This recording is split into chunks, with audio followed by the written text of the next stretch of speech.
participants. That was how we enjoyed the entertainment with songs to freshen up the atmosphere this morning. Now it's time for us to join today's main event. Again, welcome and have a great day.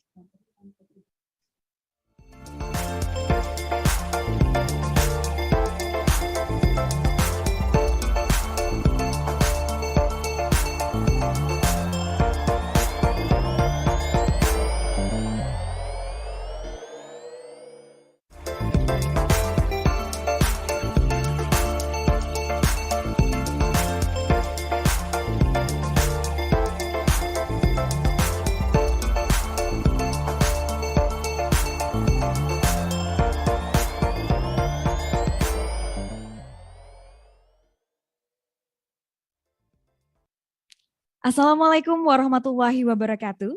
Good morning, our distinguished guests, ladies and gentlemen.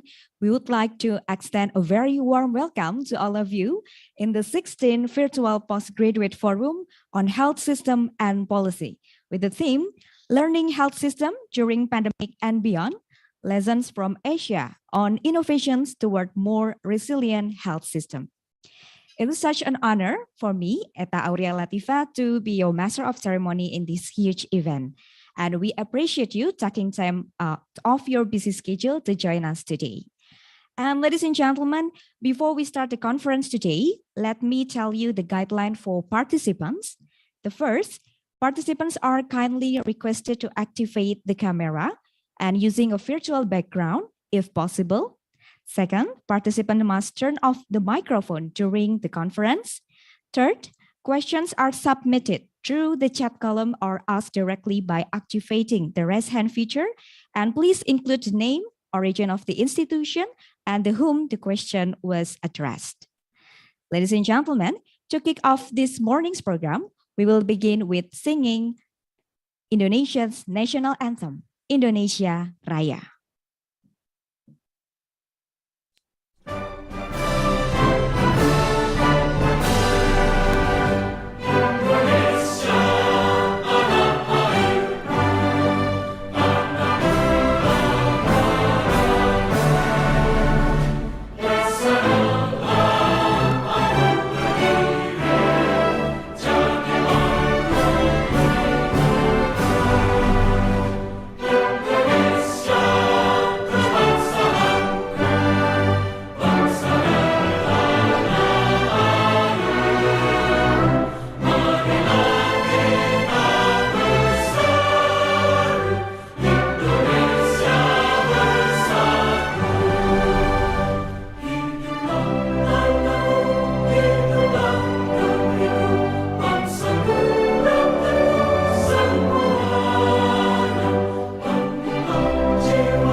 Ladies and gentlemen, now we are going to listen the welcoming speech from the chairman of the committee.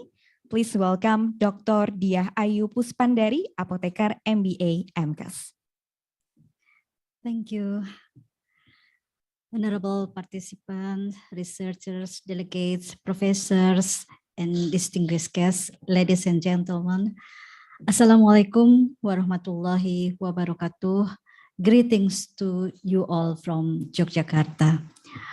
We are delighted to welcome you all to the 16th Virtual Postgraduate Forum on Health System and Policy, hosted in Indonesia by Universitas Gadjah Mada.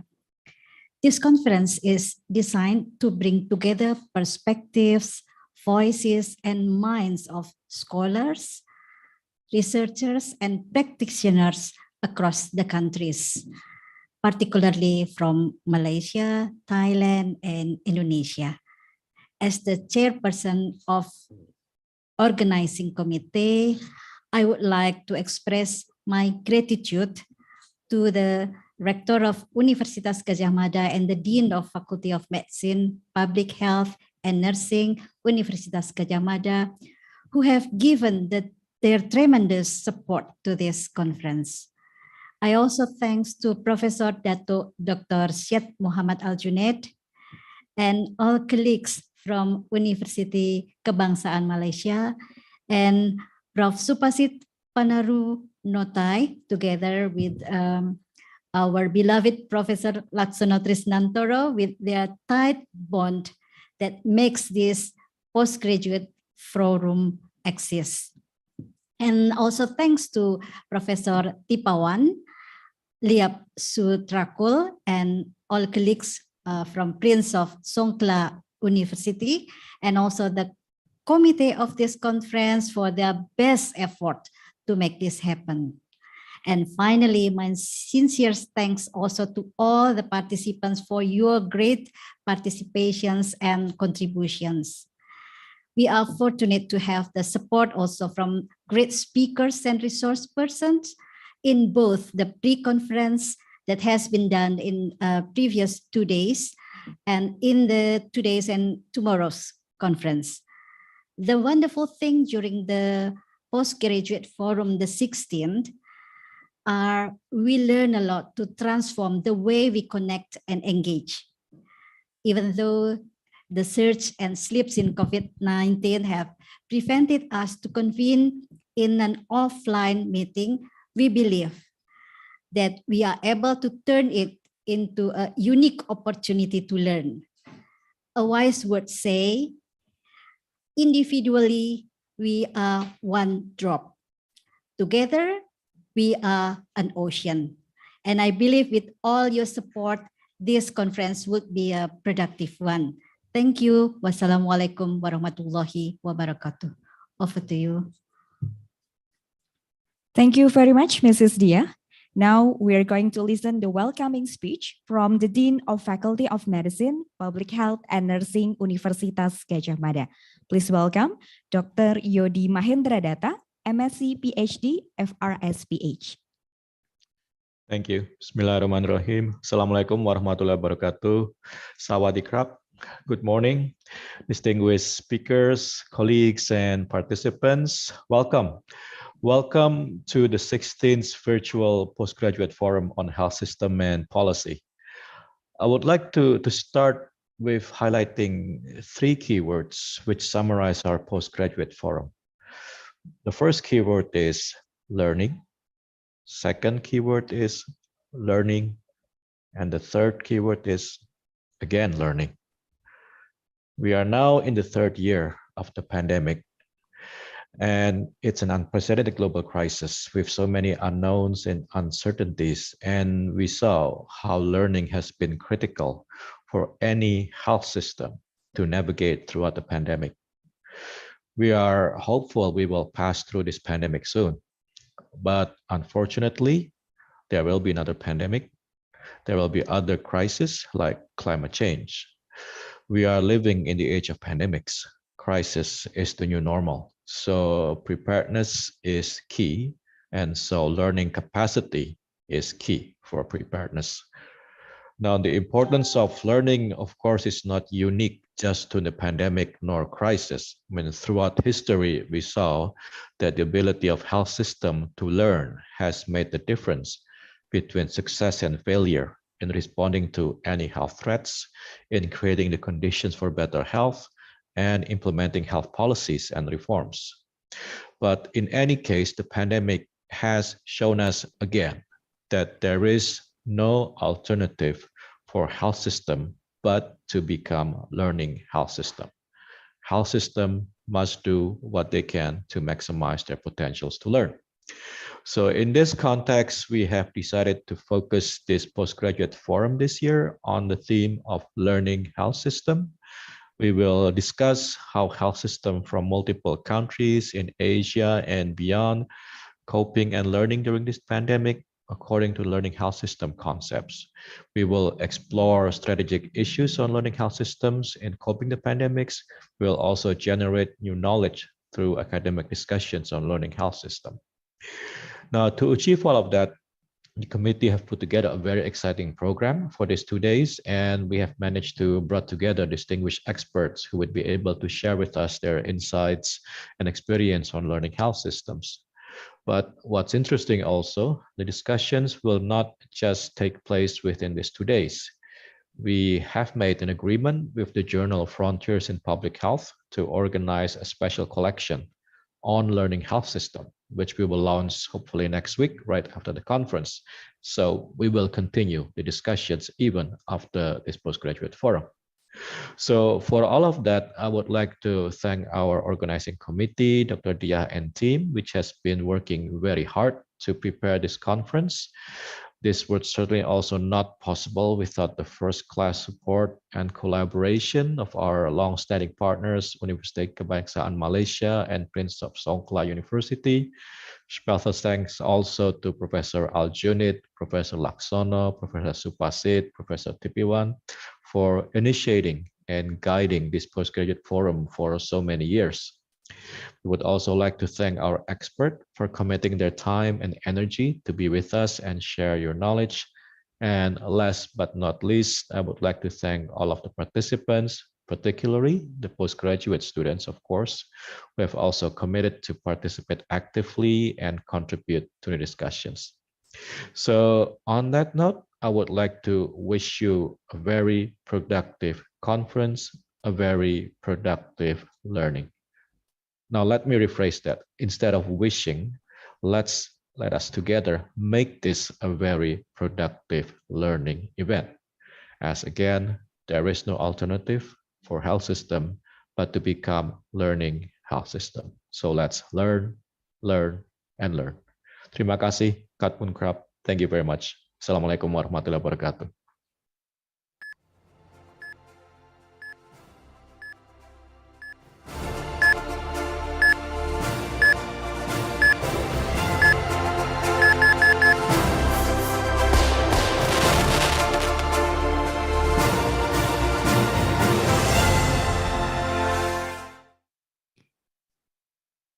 Thank you, Dr. Yodi. So, ladies and gentlemen, the 16th Virtual Postgraduate Forum on Health System and Policy is officially opened. We hope that you will find the program that we have lined up for you to be fruitful and engaging. Ladies and gentlemen, we are going to join the first session of this conference.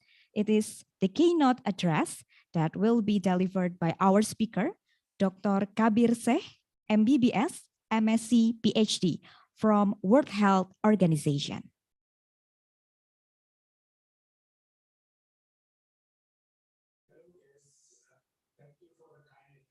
And it's my pleasure to deliver this address at the 16th Virtual Postgraduate Forum on Health Systems and Policy.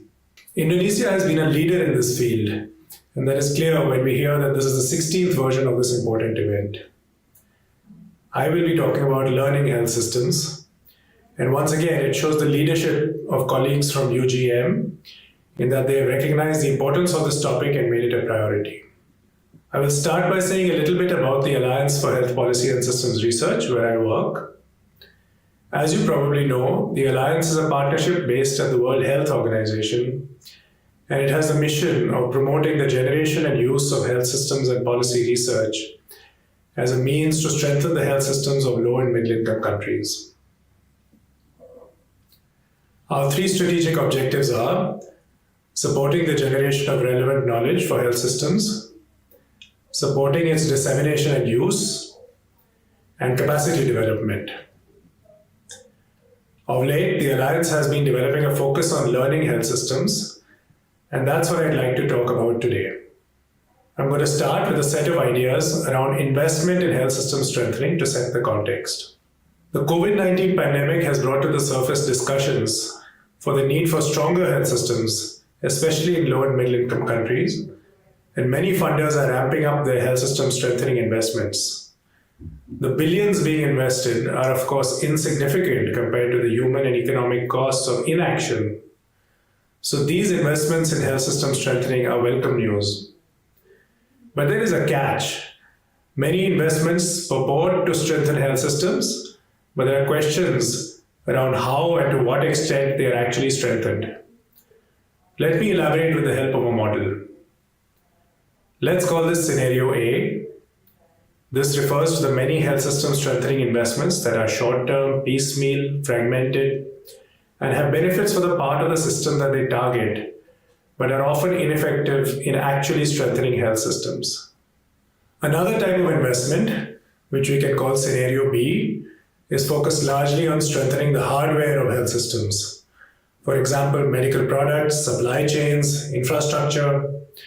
These investments are necessary and important to strengthen health systems, but over time their benefits can erode in the absence of health systems' capacity to sustain and adapt this hardware to changing needs and contexts. Scenario C is the one that I'll be focusing on. Is it possible to balance investments in health systems hardware with efforts to strengthen health systems learning capacities? I think we would all agree that we would want to leave systems smarter than they were, capable of improving and strengthening continuously. And that leaves us with a question: how do we achieve this? And this was the sort of thinking that led us to start to develop our plans for learning health systems a few years ago. In 2019, we brought together a number of health systems experts and LMIC-based policymakers in a face-to-face meeting. They all agreed that learning is a critically important area of focus in health systems, and also that many health systems currently have a learning problem. Too many health systems have endured the adverse effects of not learning, whether from science, from past experience, and from other forms of available knowledge. The occurrence soon after of the COVID-19 pandemic further reinforced this understanding. Systems that have used learning in different ways have often done better in the response. They also noted that learning and its importance is gaining recognition in the global health community. Some global health agencies that are developing learning strategies are attending to learning. However, there's not much consensus exactly on what this means, and ultimately learning remains neglected. Worldwide, learning activities are not funded in general. One reason for this is that how learning occurs in health systems is very poorly understood. There are many questions that are unanswered. How do health systems learn? How can one go about improving learning in health systems? Who can bring about these improvements? And how can they bring them about? So these are the questions that became our impetus. And our first major step in answering these questions was the development of our flagship report on the subject, which defines learning health systems as those that make the link between past actions, the effectiveness of those actions, and future actions. The report also integrates 14 country case studies, including one from Indonesia, and draws on background work on theories of learning organizations and a detailed evidence review. It took 2 years to develop, and it is now available in both downloadable and interactive formats on our website. One of the core frameworks in this report illustrates how learning in health systems occurs across 3 dimensions, which are as follows. Learning occurs at different levels of the health system, from the individual and team levels to the organization and cross-organizational levels. There are 3 types of loops of learning that can take place, each of which is important. And finally, learning takes place through different means, through information, but also equally important, through deliberation and through action and practice. Let me explain each of these in closer detail. First, learning levels. Learning takes place at different levels of the health systems. If we start from the bottom of the figure, learning at individual and team levels involves information gathering, but also intuiting and interpreting what we might refer to as tacit and experiential knowledge. At the organizational and cross-organizational levels, learning entails integrating, routinizing, and institutionalizing. This is all about setting up the rules and procedures that allow learning to take place more widely. For example, we have an interesting case study in the report from Barbados on how collaboration between the Ministry of Health and research organizations became institutionalized and led to the development of a climate-sensitive warning system for future dengue outbreaks. It's important also to note that learning at each one of these levels feeds into the others. Learning loops are another dimension. Single loop learning contributes to adjustments and corrections in regular actions, adapting routines and practices within the system. Single loop learning is very important. It enables organizations and systems to continue with their present policies or to achieve their stated objectives, but it doesn't question them. Whereas double loop learning goes a step further to question the assumptions around problems and their solutions, which can result in changes at the level of policies or objectives. And hence this is different from single loop learning. Finally, triple loop learning, often referred to as learning how to learn, involves improving how the system learns through deliberate changes in learning structures and processes. The third dimension is the means of learning. And it's important to note here that we typically associate learning with information transfer, but equally important are learning through deliberation and learning by doing or through action. Information is, of course, critically important at all levels of the health system. Information is gathered, processed, and deployed to meet the diverse learning aims of health systems. On the other hand, dialogue and deliberation are necessary to contextualize problems and to develop a collective understanding and consensus on how to anticipate, prevent, and solve them. Within health systems, these processes encompass a range of non-peer and peer engagements, including stakeholder consultations, team meetings, research collaborations, conferences such as this one, and community and public forums. There are so many examples of deliberative learning in the health systems literature. And in the flagship report, we showcase a case from Guatemala, where community representatives and local health authorities collaborated to review findings from community monitoring, which facilitated joint discussion and agreement on solutions. A third means of learning in complex social systems is through action and practice. People learn through the practice and repetition of tasks, and projects and systems become repositories of such tacit and experiential learning. Experiential learning gives rise to innovations and good practices, which can then be learned by other actors in different parts of the system or in other systems altogether. In another case from the report, in this case from the Republic of Korea, it was the experience and tacit knowledge from the management of previous epidemics that were applied to the introduction of laws to improve public trust and transparency during the COVID-19 response. Learning health systems demonstrate several benefits over systems that don't learn. First, learning improves health systems functions at all levels, enabling individuals, teams, and organizations to enhance their regular practices and therefore to perform their functions more effectively. Second, learning supports adaptation and innovation. Learning health systems that draw on available knowledge and recognize and correct their mistakes are better placed to adapt their actions to meet contextual changes. Health systems that innovate successfully are often those that welcome experimentation and assess innovations for future use and scaling up. Health systems are rich repositories of such tacit and experiential learning, but this is seldom identified or written down in ways that can be shared widely or scaled up.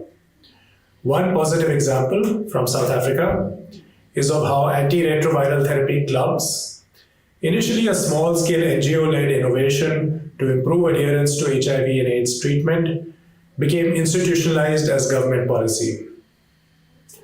The Western Cape province recognized, piloted, and eventually scaled up ART clubs as part of the public ART program, a measure that has contributed to the expansion of the program and ultimately to the lowering of mortality rates of patients on ART. Third, Learning supports self-reliance. Learning health systems can set their own priorities, define their own frameworks for action, and optimize their use of existing resources as they are less dependent on external actors. A classic example of how developing learning systems has improved adaptivity as well as self-reliance is that of Thailand's preparations for major universal health coverage reforms, starting in the 1970s. Early in this process, the Thai government invested in health systems and embedded research capacity. These reforms were led by politicians and shaped by embedded analysts and researchers who anticipated, prevented, and solved problems as universal health coverage was implemented and scaled up over the decades. The analyses anticipated challenges in the implementation of UHC schemes, such as rapid growth in the demand for primary care services, and helped to plan ahead, adapt, and to tackle them. Since then, Thailand has achieved a high level of financial protection and improved equity in the use of services. And in doing so, has also become more self-reliant in its learning needs through having developed that individual and institutional capacity. The task of building a learning health system entails institutionalizing learning in health systems, developing and deploying relevant human capacities, and creating the enabling conditions for learning. Firstly, institutionalization entails setting rules and establishing procedures that are conducive to learning. For example, the use of research evidence is institutionalized by formalizing collaborative links between researchers and health system decision makers through embedded research approaches or by establishing policy research institutes. There are now a growing number of examples of this. For example, in India, the Alliance for Health Policy and Systems Research supported ERA platform and the domestically funded National Knowledge Platform support embedded research and evidence synthesis on priority health systems challenges. ERA platform researchers took 3 days to review measures on protecting community health workers from COVID-19, contributing to a handbook which was deployed across multiple states. Building a learning health system also requires creating human skills and capacities to learn through formative or continuing education and using them effectively by engaging them in appropriate roles within the health system. An example of this is the work of the National Institute of Public Health and the Mexican Health Foundation, who have trained researchers who are embedded into key positions in the health system and are responsible for conducting credible evaluations. Their analyses have fed into policy for different aspects of health systems development, including technology use and behavior change. Conducive enabling conditions include leadership and culture, the design of the health system, and of course, crucially, learning health systems also need the stable and long-term investment of financial resources. So how does this help us in terms of an actual practical understanding of what needs to be done? Here is an example of the kind of tools that our report begins to elaborate. This one is a checklist of the different types of learning intervention that need to be routinized or institutionalized to build a learning health system. This is mapped to the multidimensional framework of learning health systems. Learning health systems institutionalize key learning functions such as data-driven decision support, health systems research, community feedback, solution sharing, innovation labs, technology assessment, and specialized intelligence functions such as disaster forecasting or behavior change analysis. It can be refined, made more granular, and implemented at any level, for example, for a country, a province, or a district. Learning health systems also effectively create and deploy the human capacities that are needed to perform these learning functions. And then we have templates for more detailed policymaker tools, where the roles of different stakeholders are differentiated. We are exploring developing tools for policymakers that can be adapted to the district, provincial, and national levels. And we are also looking at other possibilities of networked district or province level learning hubs. There are many different actors and communities who can contribute to the learning agenda. Policymakers and health systems personnel, of course, but also communities and civil society, researchers and those involved in the governance and management of research, and educators. Learning health systems is everybody's business. So to conclude, the first takeaway message is that learning from data and evidence is critically important, but we must not also miss out on the importance of learning through action and through different forms of deliberation and dialogue. Second, if health systems are going to truly become responsive to an ever-changing world and to drive changes through innovation, then they must build the human and institutional capacities to do so. Thirdly, and this is where the lower two tiers become important, strategizing, planning, and investing in learning as part and parcel of health systems development. Learning is still a neglected part of most health system strengthening plans and investments, with some honorable exceptions, but this needs to change. Thank you once again for the kind invitation to deliver this talk. We'd be delighted if some of you might like to engage with the Alliance in this area of work. We have a community of practice on learning health systems, and soon we will also be launching an online course on the subject, and you are most welcome to register for that. Thank you once again for inviting me, and have a wonderful symposium.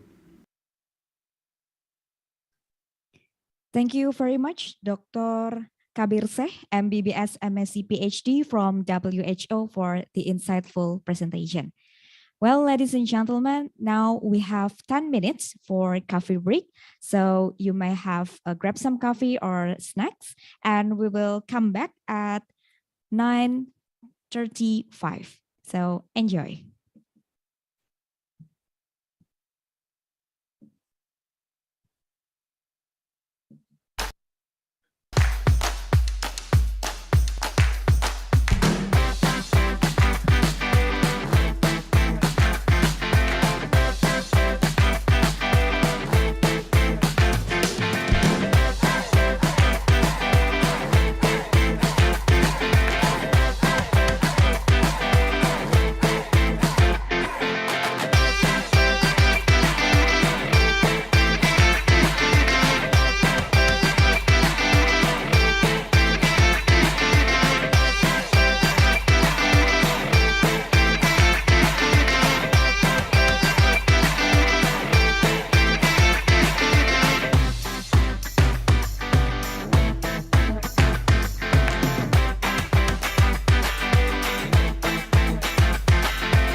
Faculty of Medicine, Public Health and Nursing, Universitas Gadjah Mada has grown rapidly over the years and positioned itself to become a leading institution in Indonesia and in the region.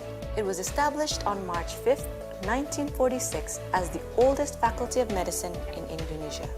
It aims to become an innovative and excellent Faculty of Medicine, Public Health and Nursing with international standards and to always serve the nation and humanity with national cultural values based on Pancasila. The mission of the faculty is to improve public health status through education, research, and excellent services based on local wisdom, ethics, professionalism, and evidence-based science integrated in the academic health system.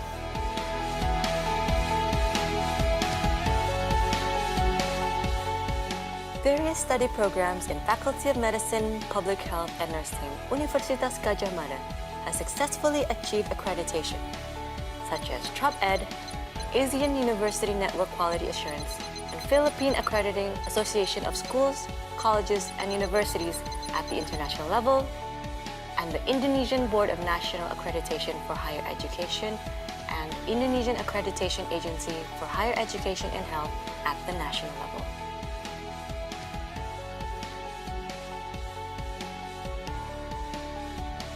Supported by lecturers, including professors, the supporting staff, departments, research centers or working groups,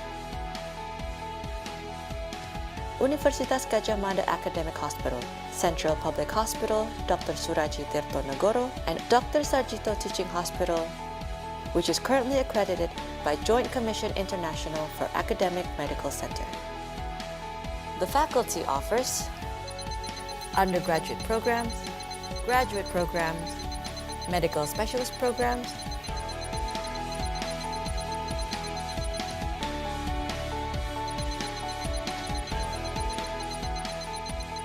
and combined degree programs. Every year, over 500 undergraduate students and 600 graduate students are enrolled.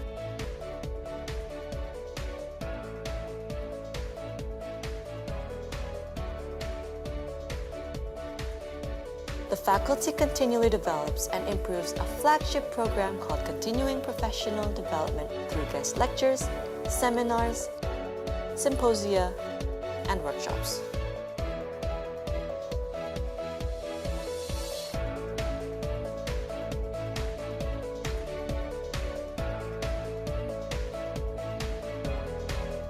Moreover, the faculty is equipped with IT facilities and information systems that are integrated with the university system, video conference facilities and webinar, a computer-based test room in a convenient academic atmosphere, and a green campus.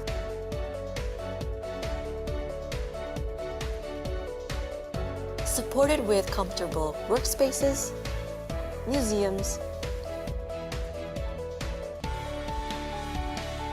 sports facilities,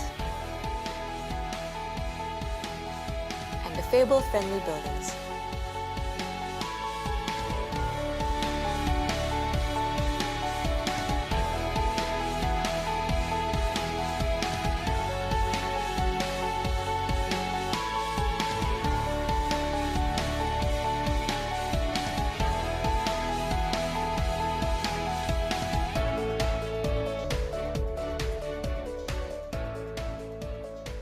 Active partnerships and strong collaborations have become inseparable parts of our faculty, without which progress in education, research, and community service would not have been achieved. Our international partnerships create ample opportunities for student and staff exchange, research collaborations, community services, as well as development of international double degree and sandwich programs at the undergraduate and graduate level.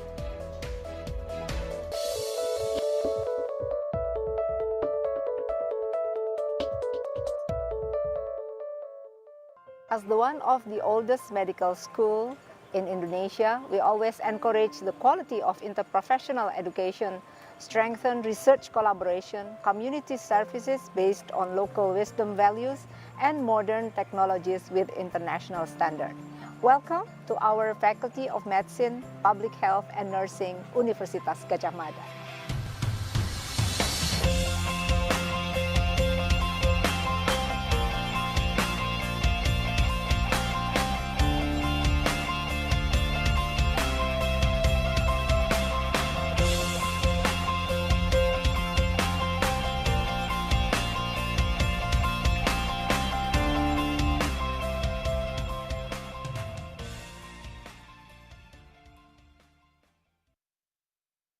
Pusat Kebijakan dan Manajemen Kesehatan atau FK-KMK merupakan salah satu pusat kajian di bawah Fakultas Kedokteran Universitas Gadjah Mada. Kami berdiri pada tanggal 5 Februari 1998. Seiring berjalannya waktu, kegiatan FK-KMK yang berawal dari bidang manajemen pelayanan kesehatan, beberapa tahun terakhir ini semakin banyak berkembang ke arah kebijakan kesehatan. Hal ini berdampak pada perubahan nama institusi yang semula adalah Pusat Manajemen Pelayanan Kesehatan atau PMPK berubah menjadi Pusat Kebijakan Manajemen Kesehatan atau PKMK. Perubahan ini sesuai dengan persetujuan Senat Fakultas Kedokteran Universitas Gadjah Mada tertanggal 15 Maret 2013. Struktur organisasi PKMK terdiri atas 3 bagian, manajemen, divisi, dan unit pendukung. Manajemen adalah sistem yang mendukung jalannya kegiatan dan secara operasional membantu secara administrasi. Saat ini PKMK mempunyai 5 divisi yang sesuai dengan bidang keilmuannya, yaitu Divisi Manajemen Mutu, Divisi Kebijakan dan Manajemen Kesehatan, Divisi Manajemen Rumah Sakit, Divisi Manajemen Bencana, Divisi Sistem Informasi Kesehatan.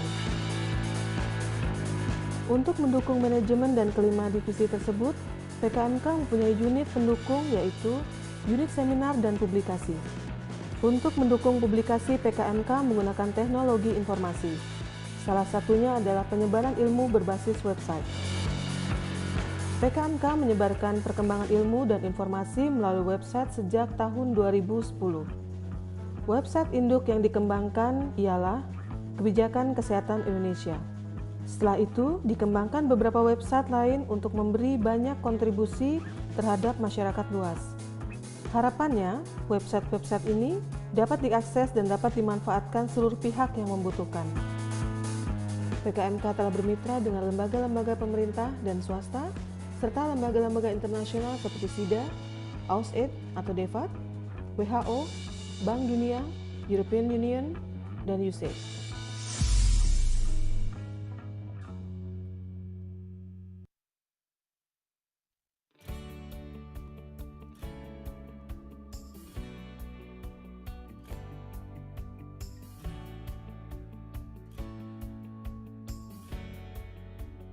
Pusat Kajian Kebijakan Pembiayaan dan Manajemen Asuransi Kesehatan atau Pusat KPMK adalah pusat kajian di Fakultas Kedokteran Universitas Gadjah Mada yang fokus pada isu pembiayaan kesehatan dan manajemen asuransi kesehatan di Indonesia.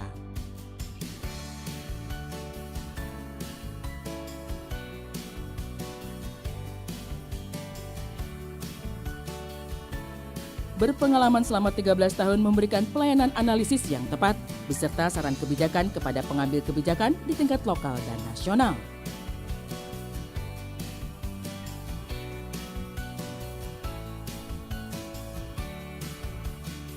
Pusat Kajian KPMK juga berperan memberikan peningkatan kapasitas melalui berbagai pelatihan kepada pemerintah daerah dan nasional. Pusat Kajian KPMK melakukan pendekatan secara partisipatif untuk meningkatkan pengetahuan, kemampuan, dan tujuan program sehingga menghasilkan kebijakan berbasis fakta. Pusat Kajian KPMK memiliki tradisi yang kuat terhadap masalah kemiskinan dan pelayanan kesehatan yang berhubungan dengan health financing reform. Pusat Kajian KPMK banyak memberikan kontribusi penting dalam evidence-based health financing policy reform di tingkat lokal maupun nasional. Kontribusi dilakukan dengan berbagai cara dan melihat kepada kebutuhan pembuat kebijakan. Penelitian yang dilakukan oleh Pusat KPMK senantiasa memperhatikan kebutuhan kebijakan pemerintah. Pusat Kajian KPMK mengusung visi menjadi Center of Excellence dan Trend Center dalam pengembangan sistem, kebijakan, dan implementasi pembiayaan dan asuransi kesehatan di Indonesia. Pusat Kajian KPMK UGM memiliki misi untuk mengembangkan konsep dan mendorong implementasi sistem pembiayaan dan manajemen asuransi kesehatan melalui riset ilmiah, konsultasi, dan pelatihan, serta pengembangan jaringan di tingkat lokal, regional, maupun global dengan berbagai pemangku kepentingan. Pusat Kebijakan Pembiayaan dan Manajemen Asuransi Kesehatan Universitas Gadjah Mada memiliki 3 haluan program utama. 1. Melaksanakan penelitian berbagai topik yang bertujuan untuk pengembangan konsep kebijakan pembiayaan dan manajemen asuransi atau jaminan kesehatan. 2. Menyelenggarakan pelatihan dan pendidikan berkelanjutan dalam rangka peningkatan kapasitas keilmuan dan keterampilan profesi, baik dalam bentuk short course, thematic skills training, maupun pendidikan postgraduate yang terstruktur. 3. Konsultasi yang diselenggarakan atas permintaan lembaga pemerintah pusat dan daerah untuk melakukan pembenahan kebijakan pembiayaan kesehatan dan manajemen asuransi atau jaminan kesehatan.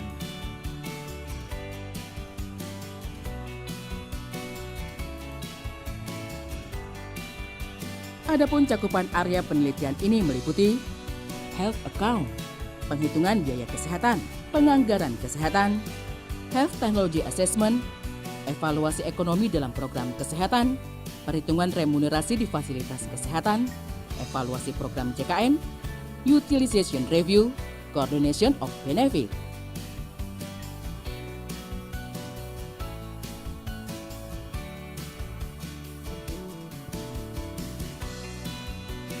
Pusat KPMK merupakan salah satu pusat kajian di bawah Fakultas Kedokteran, Kesehatan Masyarakat, dan Keperawatan Universitas Gadjah Mada.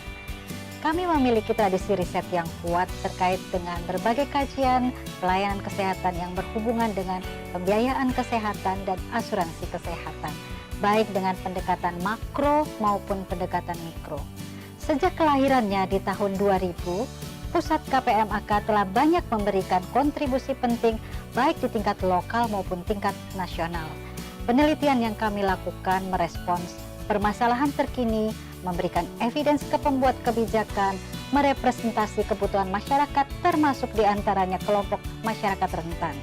Hasil kajian diantaranya adalah evaluasi jaminan kesehatan, penghitungan biaya paket layanan kesehatan bagi masyarakat, juga bagi masyarakat berkebutuhan khusus. Diseminasi hasil kajian dilakukan melalui berbagai metode, baik berupa seminar atau workshop, policy brief, media massa, dan berbagai jejaring media sosial. Berkembangnya pusat KPMK bersama dengan mitra kerja di lingkungan internal UGM maupun mitra kerja eksternal baik dalam maupun luar negeri merupakan kontribusi untuk mewujudkan tridharma perguruan tinggi. Kami mengembangkan inovasi-inovasi layanan yang akan mendukung berbagai aktivitas di Pusat Studi KPMK. Selain sebagai pusat penelitian dan pengembangan serta inovasi dan publikasi, KPMK juga bertujuan untuk memberikan bersama dengan minat KPMK agar terbangun sumber daya manusia yang memahami betul di dalam sistem pembiayaan dan asuransi kesehatan di S2-nya yang merupakan S2 minat asuransi dan jaminan kesehatan pertama di Indonesia. Nah, kita ingin ke depan bahwa KPMK akan terus berkembang bekerjasama dengan pusat-pusat pembiayaan kesehatan baik di nasional ataupun internasional dan juga bahkan global. Ini ingin ke depan KPMK terus-menerus berkembang dan bisa memberikan informasi yang terkini dan solusi untuk pembiayaan dan jaminan kesehatan. Sekian, terima kasih. Assalamualaikum warahmatullahi wabarakatuh.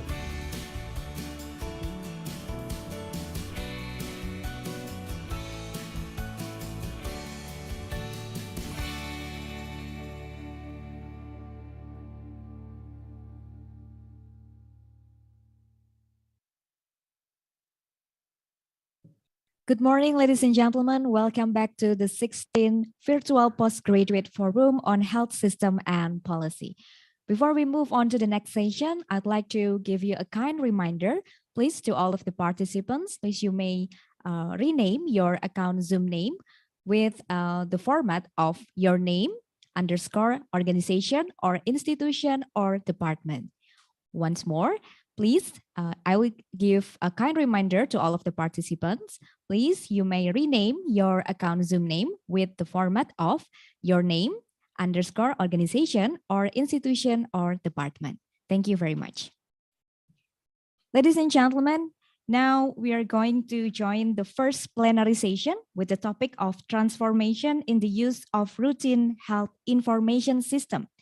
There will be 3 speakers in this plenary, and the session will be moderated by Dr. Lutfan Lazuardi, M.Kes, Ph.D. from Universitas Gadjah Mada. And here is the profile of Dr. Lutfan Lazuardi. Dr. Lutfan is an assistant professor at the Faculty of Medicine, Public Health and Nursing, Universitas Gadjah Mada, Indonesia. He was graduated from Universitas Gadjah Mada for the bachelor and also the master degree, and he pursued his doctoral degree in Innsbruck Medical University. Now he is the head of the Policy and Management Department and also the head of the Master Program of Health Policy and Management, Faculty of Medicine, Public Health and Nursing, Universitas Gadjah Mada. Now I'd like to give the session to Dr. Lutfan. The time is yours. Yeah, thank you very much for the nice introductions, Dr. Eta. So good morning, ladies and gentlemen. My name is Lutfan Lazuardi. that will moderate these sessions. And on these sessions, we will discuss the very important topic related to the transformations in the use of the routine health information system. As we all understand that the health information system is one of the building block of the health system framework, which is actually play a crucial role. But there has been very challenging how to implement in the good way in order to make the health system can achieve the goals. And there has been many initiative and proven strategy that has been actually initiated by many colleagues that now we are grateful to have possibility to invite them on these sessions. There will be 3 speakers. First is Dr. Boonchai Kijsanayotin, the chairman of the eHealth, and then we will also meet with Pak Setiaji, the Digital Transformations Office at the Ministry of Health, of Indonesia, and then also Dr. Raymond Sarmiento from the National Telehealth Center of the UP Manila. But first, we would like to ask Dr. Boonchai. Dr. Boonchai. Yes, can you hear me? Yes, yeah. How are you, Dr. Boonchai? Good morning, and thank you for the invitation.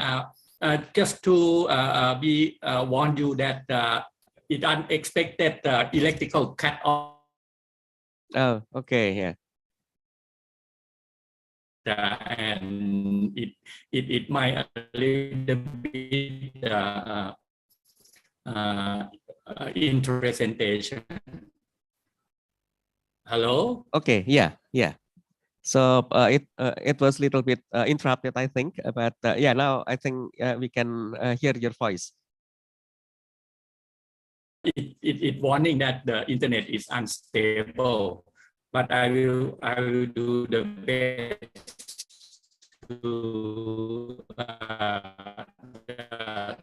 to address the presentation. Should I start my presentation?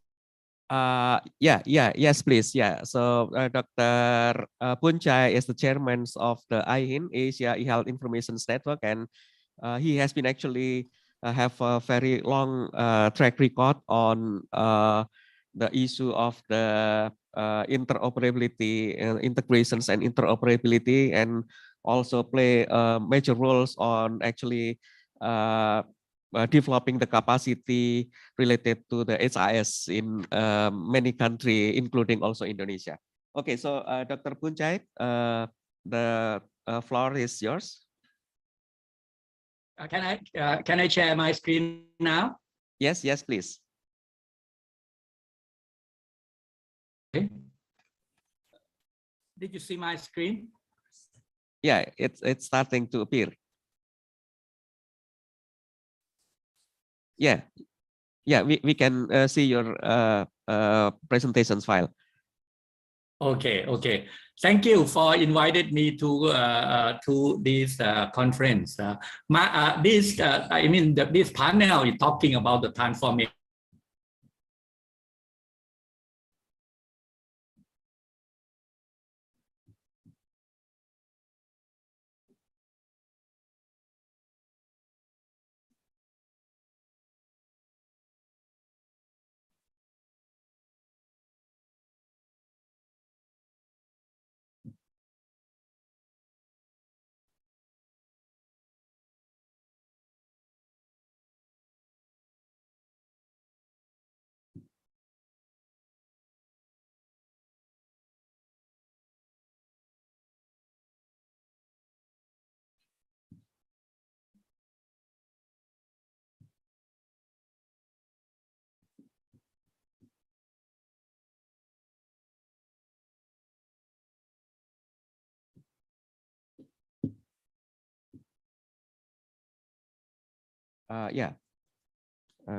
It seems that Dr. Boonchai was disconnected, so we'll try to contact him again.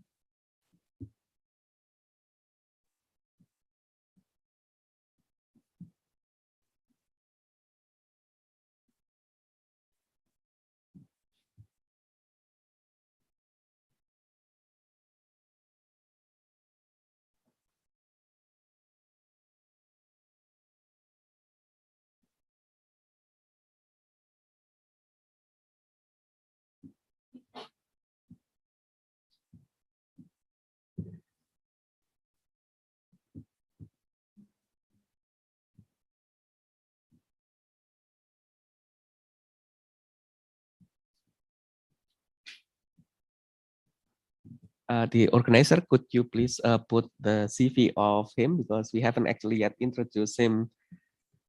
Okay, so yeah, ladies and gentlemen, Dr. Boonchai is actually have a very long outstanding record related to the health information system.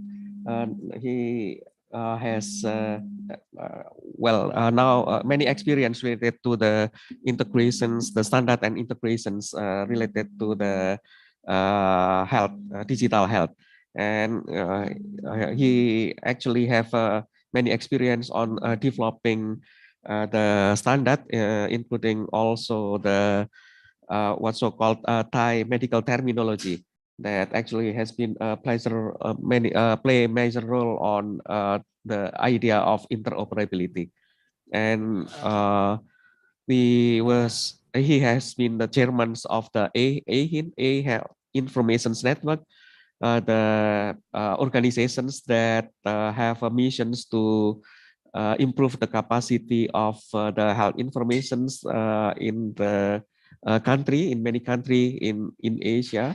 That Indonesia is part of the member of these organizations, and we learn a lot from him. So yeah, so we'll hope that he can join again. Professor Lutfan, yeah, I have internet. Okay, so it is possible that I move to another place for about 30 minutes, and I can join. Yeah, no problem. So we'll invite Dr. Sarmiento first. Okay, no problem, Dr. Boonchai. Yeah, no problem. Yes. Yeah. Okay. I will quickly move to the another place that no problem on the internet, and I will log in again. Yeah. Okay. Thank you. Yeah. Okay. So then we'll invite Dr. Raymond Sarmiento, the director of the National Telehealth Center of the University of the Philippines at Manila. He graduated as a medical doctor from the UP Manila, and also the Master of Hospital Administrations at the same university, and has also many experience related to the digital health. And actually, he was also the trainer of the FHIR, the Fast Healthcare Interoperability Resources. One of the standard now has been actually also adopted by the Ministry of Health of Indonesia. And we will give the chance to Dr. Sarmiento to give the presentations.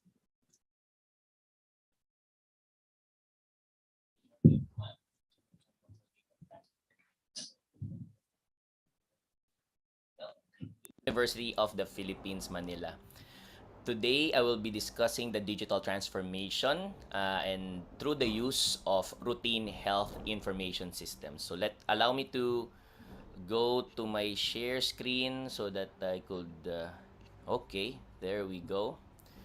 So this presentation is really a byproduct of three university collaboration that's between the University of Hong Kong, the University of Philippines, Manila, and the University of Gadjah Mada in Indonesia in the project entitled Identifying Strategies to Enable Greater Use of Routine Health Information Systems Data by Policymakers to Achieve Universal Health Coverage in the Asia-Pacific region, and its comparative case study of Indonesia and the Philippines. Just a general disclaimer that the findings presented in this forum or in this presentation, these are preliminary with our final analysis and results soon to be submitted for publication in a peer-reviewed journal. The outline of a presentation is as follows. We have the theoretical framework, and then I will be talking about quick stats and demographics.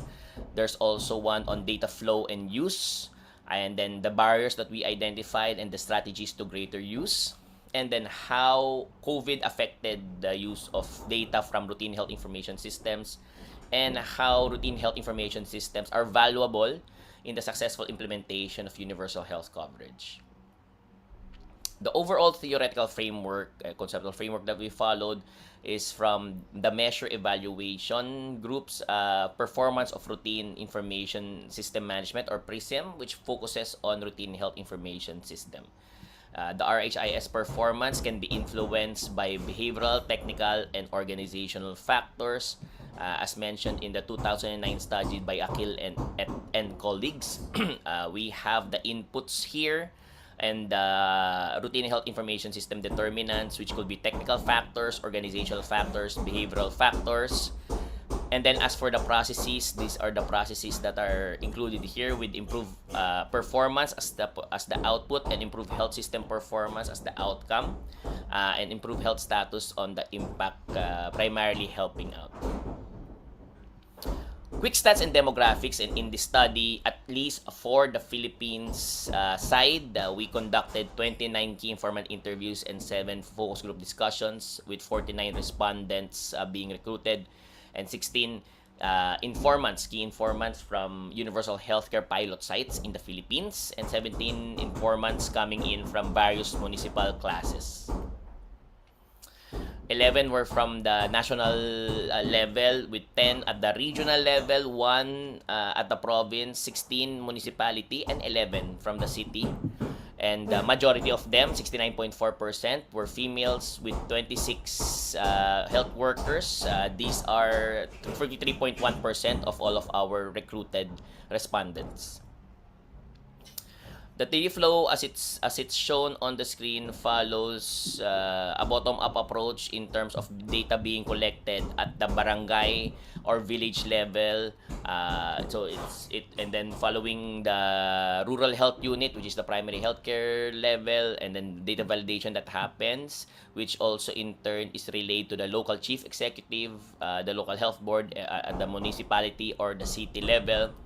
The Centers for Health Development are the regional representatives across the 18 regions in the Philippines, and then another data validation happens, which then is relayed to the national office or the Department of Health for their let's say for their further analysis and for public dissemination. This bottom-up approach uses data that's gathered from formal and informal means. Data should be gathered such that it is able to respond to actual problems, and the most available and validated data are the ones used for decision-making. It requires multidisciplinary collaboration, and government and non-government organizations should take part in the RHIS processes.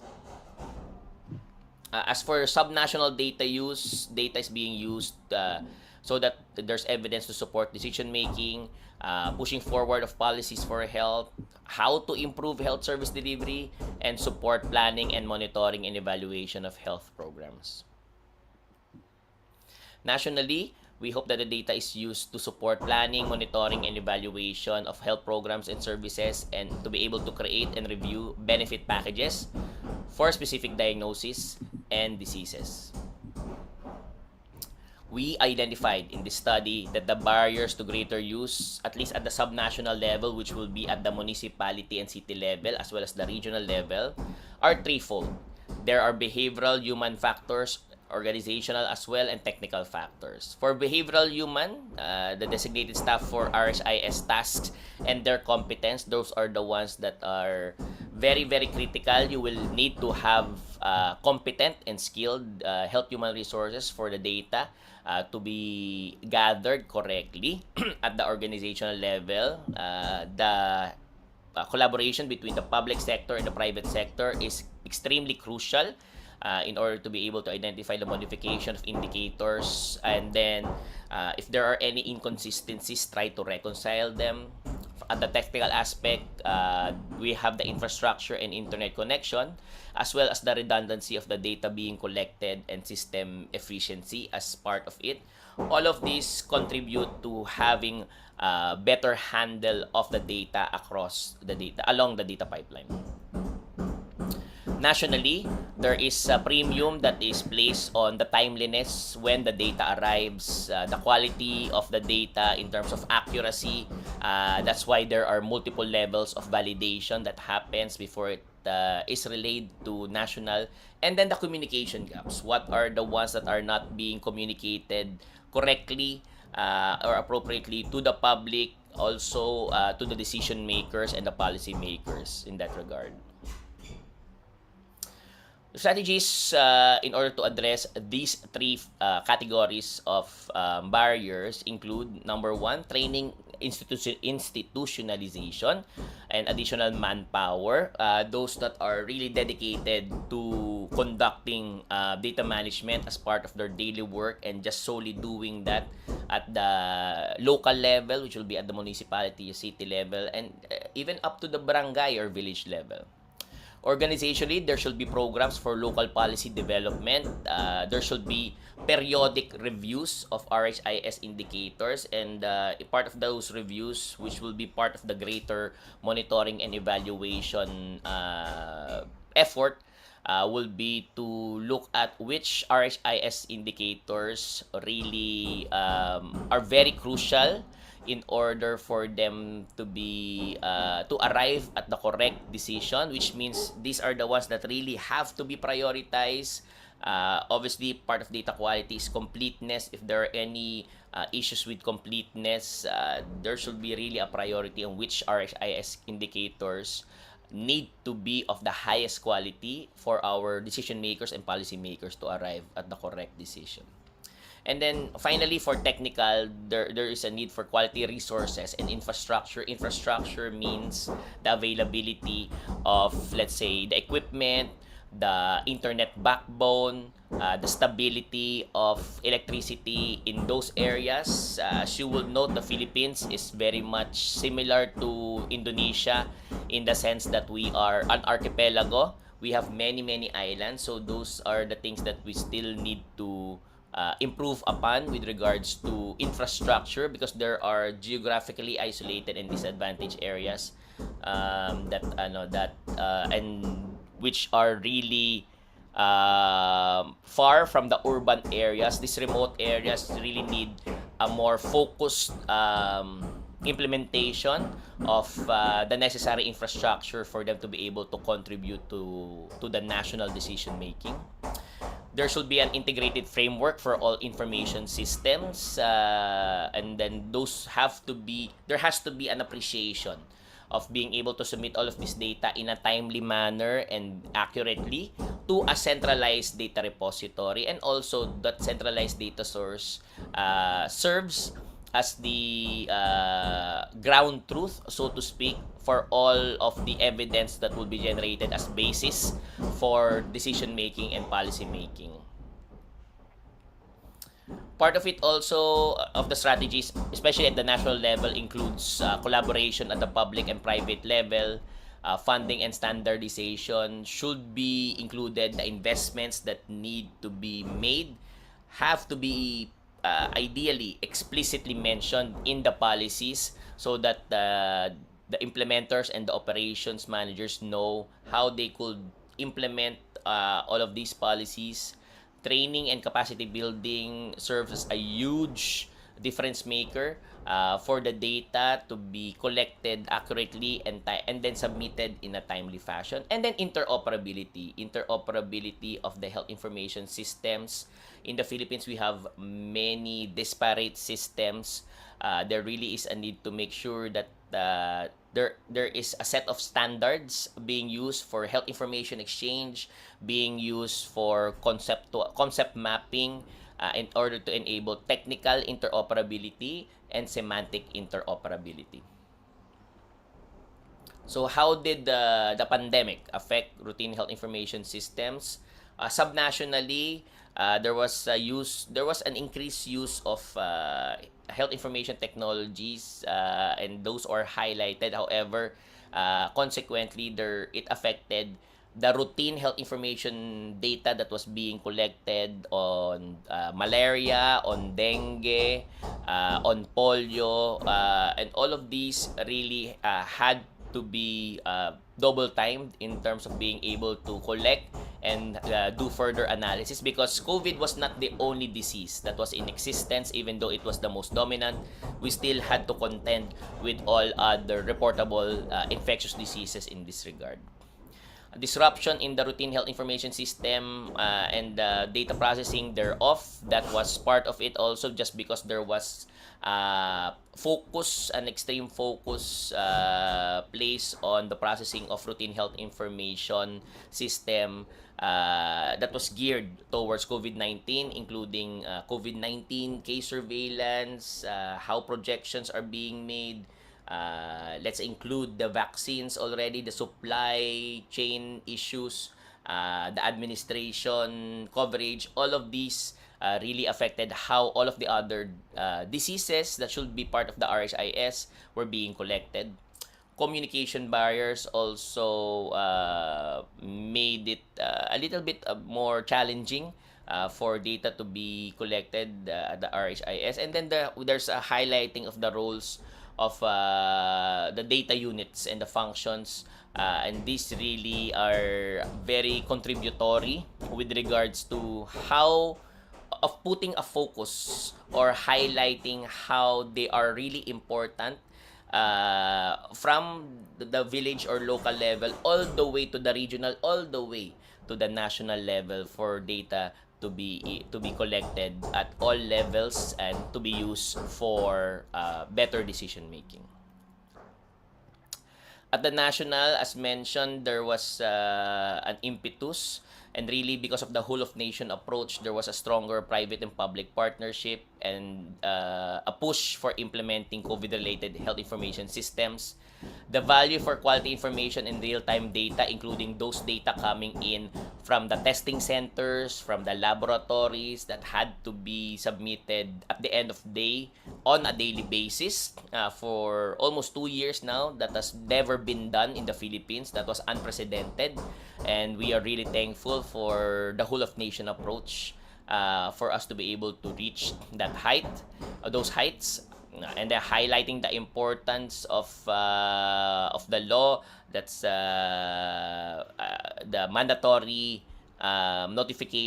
mandatory reporting of notifiable diseases. That's part of the law, and highlighting the roles and functions of DSOs and DSUs as mentioned. For universal health coverage, it's currently on the pilot phase of implementation. As you all know, we will not be limited and will not be constrained by the pandemic in terms of being able to push forward with the Philippines agenda of providing universal health coverage for every Filipino.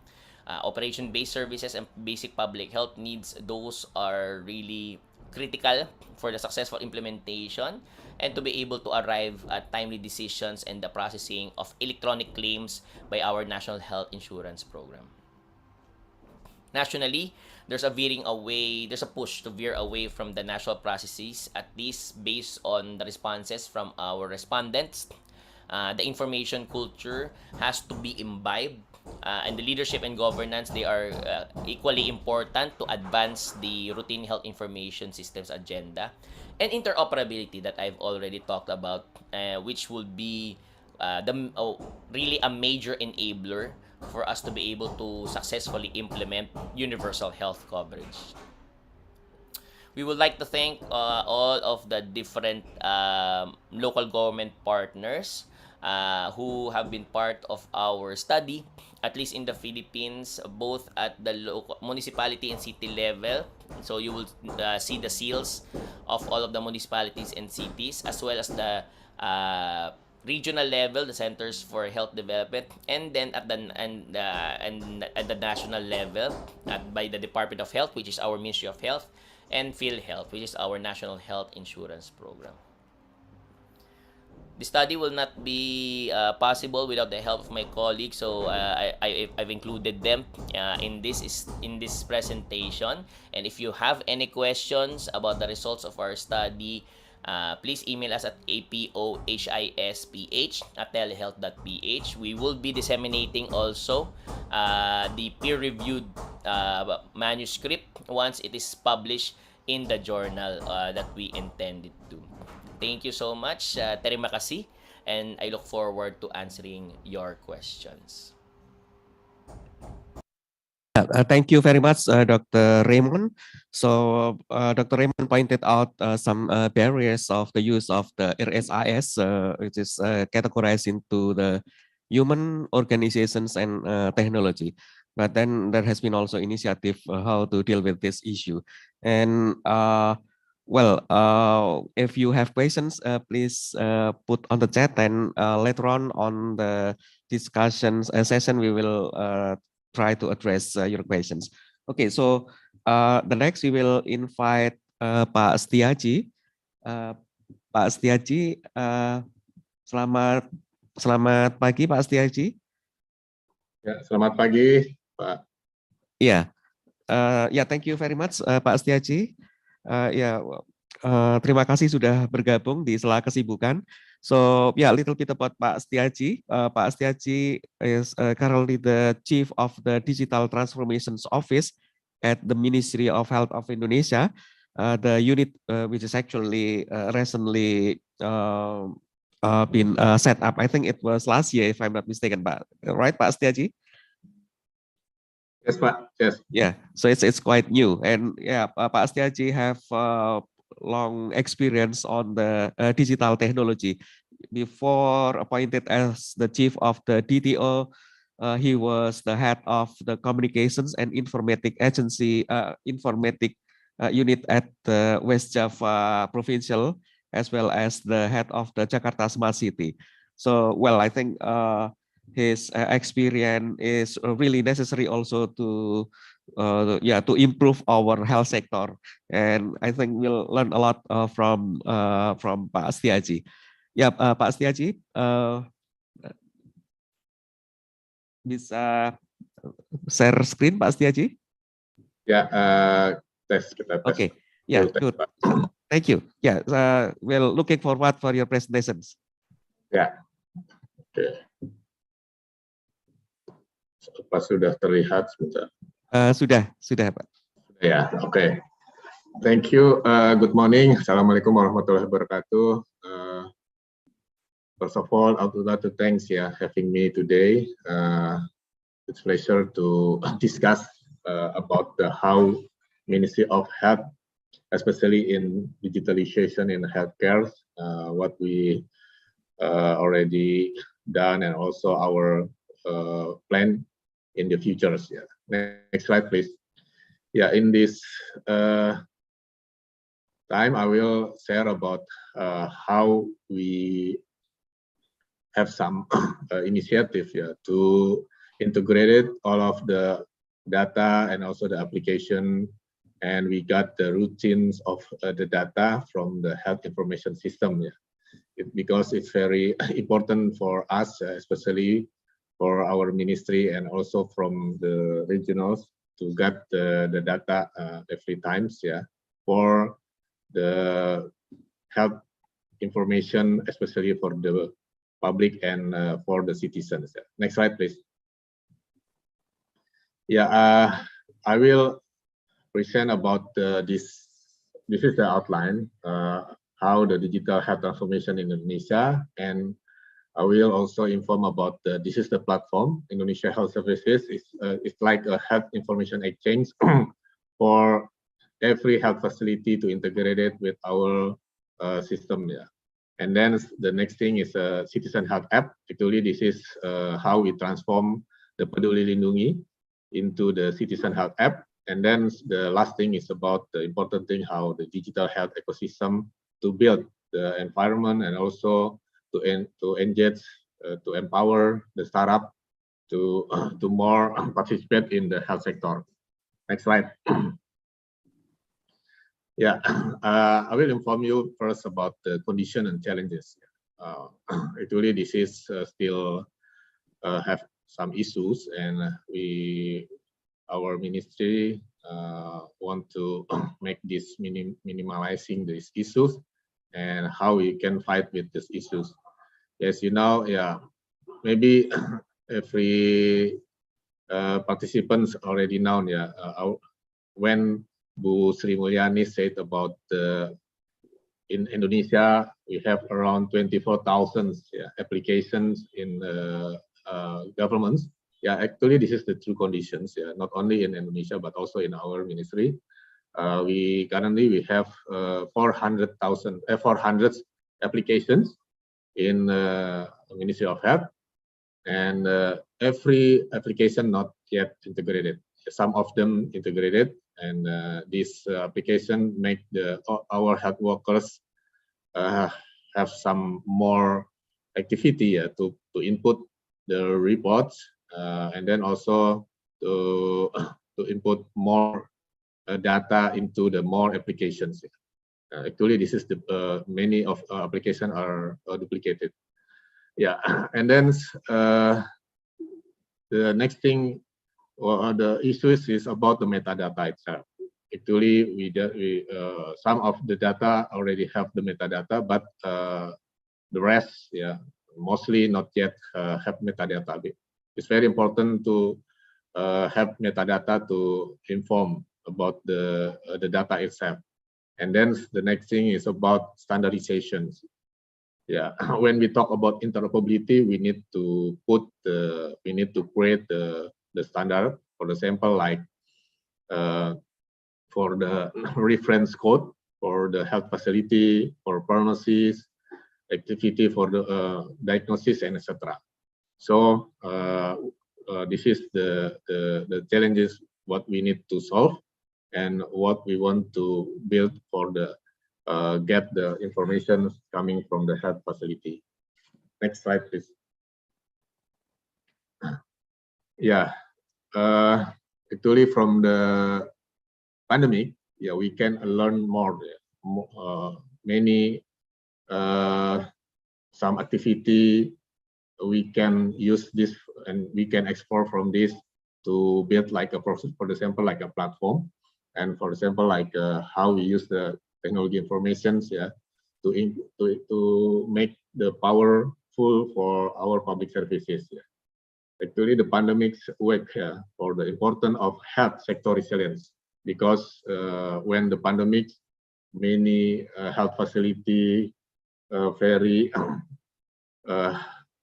they very busy to service the citizens, because they don't have enough capacity from the doctors, from the device, and etc. And these pandemics, we can learn how we need to transform, especially from the digital, to accelerate the digital transformations. This is one of our initiative or our program, how we can accelerate the digital transformation in the Ministry of Health. And then the next thing is about the collaboration. It's very important to collaborate within other sectors. Yeah, maybe we can call this a pentahelix or six helix to support the acceleration in digital transformation. Next slide, please. Yeah, last year we established the new teams. We call this team Digital Transformation Office, and these teams has some roles. First, to fight the COVID using the technology. Yeah, maybe you know the Peduli Lindungi. Yeah, the Peduli Lindungi is the super apps integrated within the many sectors, not only from the ministry, other ministry, but also the private sectors. Pak Budi Sadikin, our minister,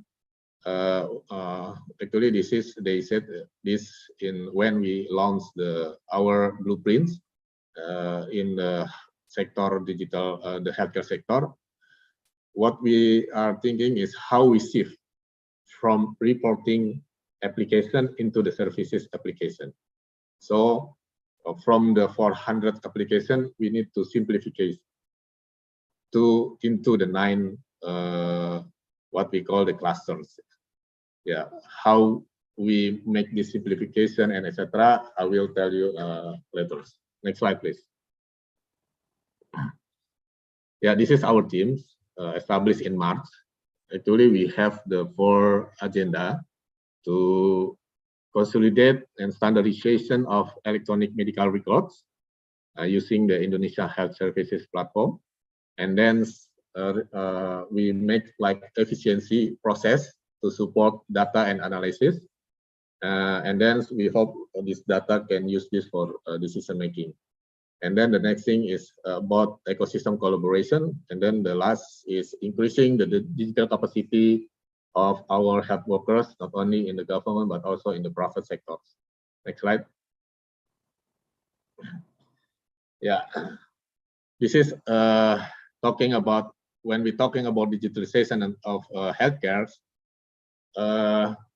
we have some plan, how in the future we need to record the people from baby, and then they grow to the young people, and then growing old, and then until they crisis and die.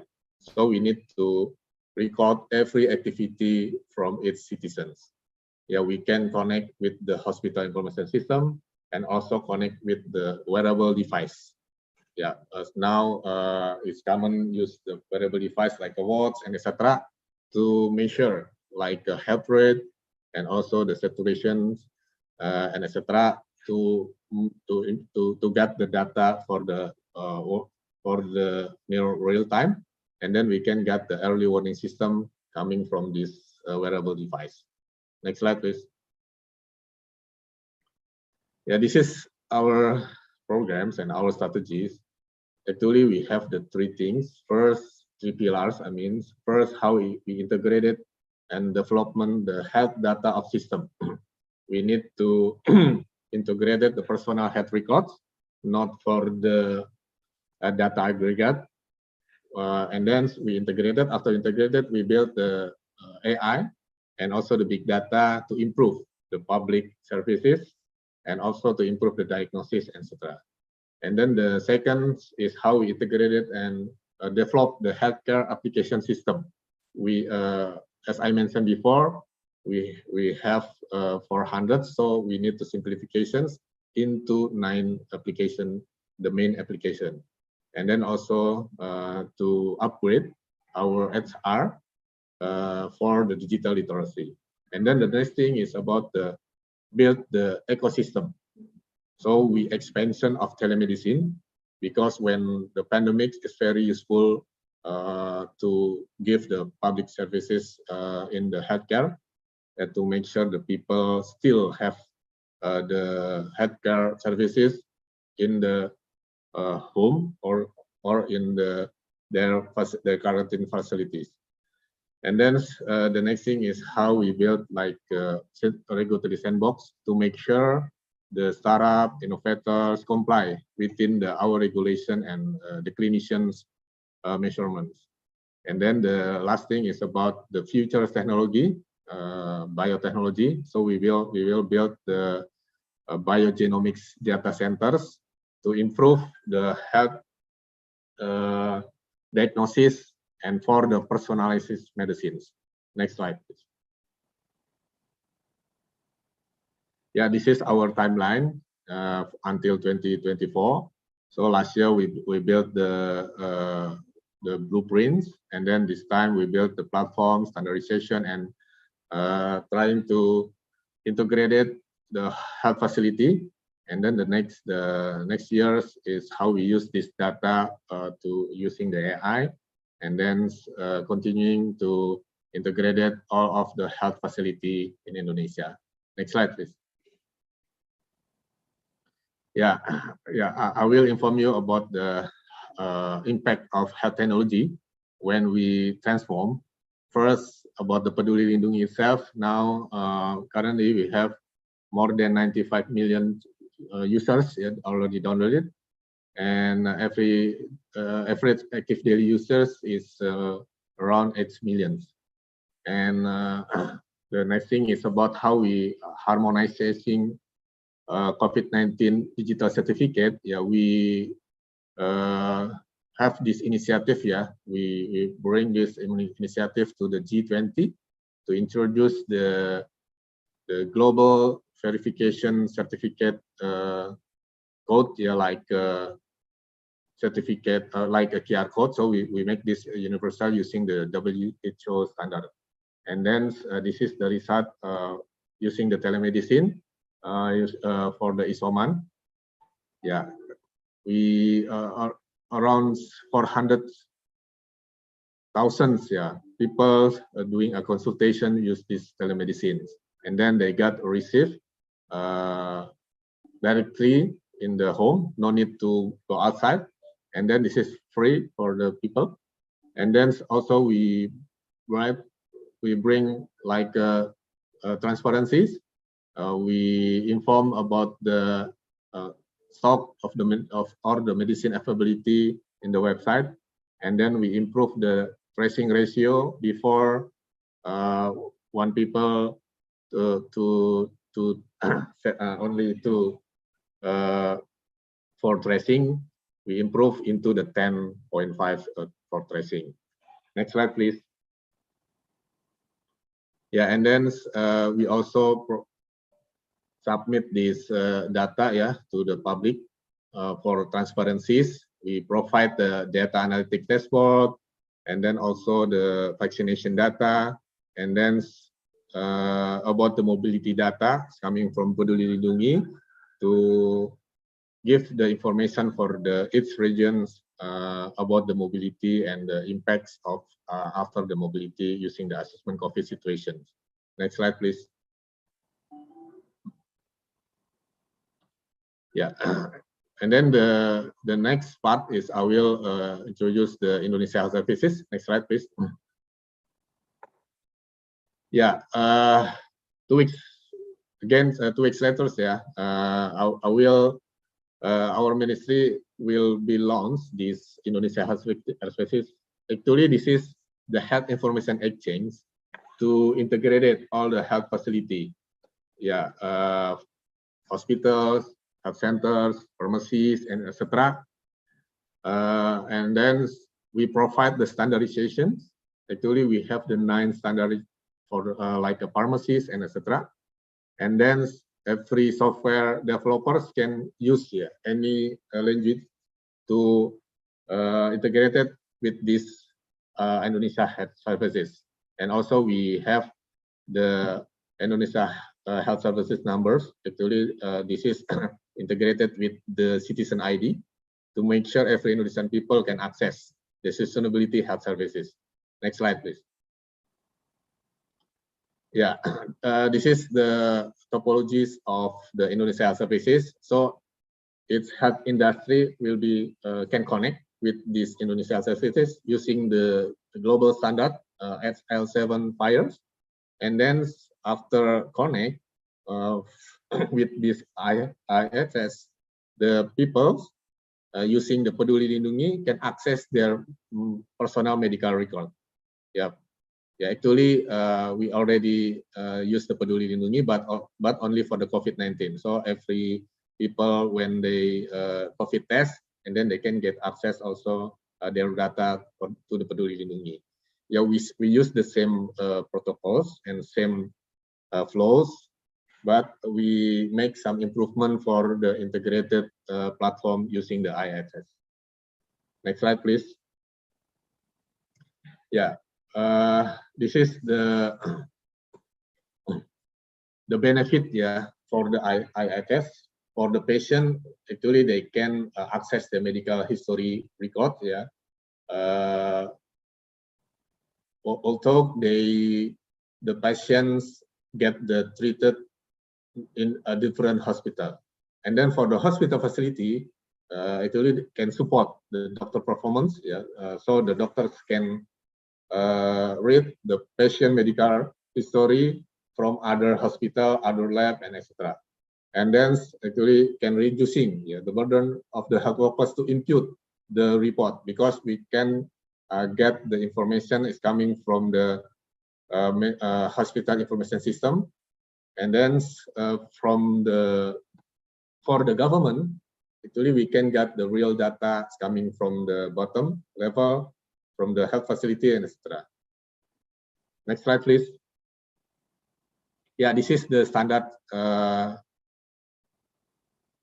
from the Ministry of Health. Yeah, we will make like a master patient index. Actually, this is the master data for patients. So every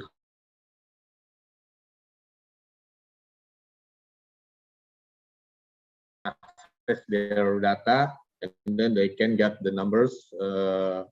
The data can connect with our platform, and then the others like health facilities data, master doctors index, and etc., and also for the services of data.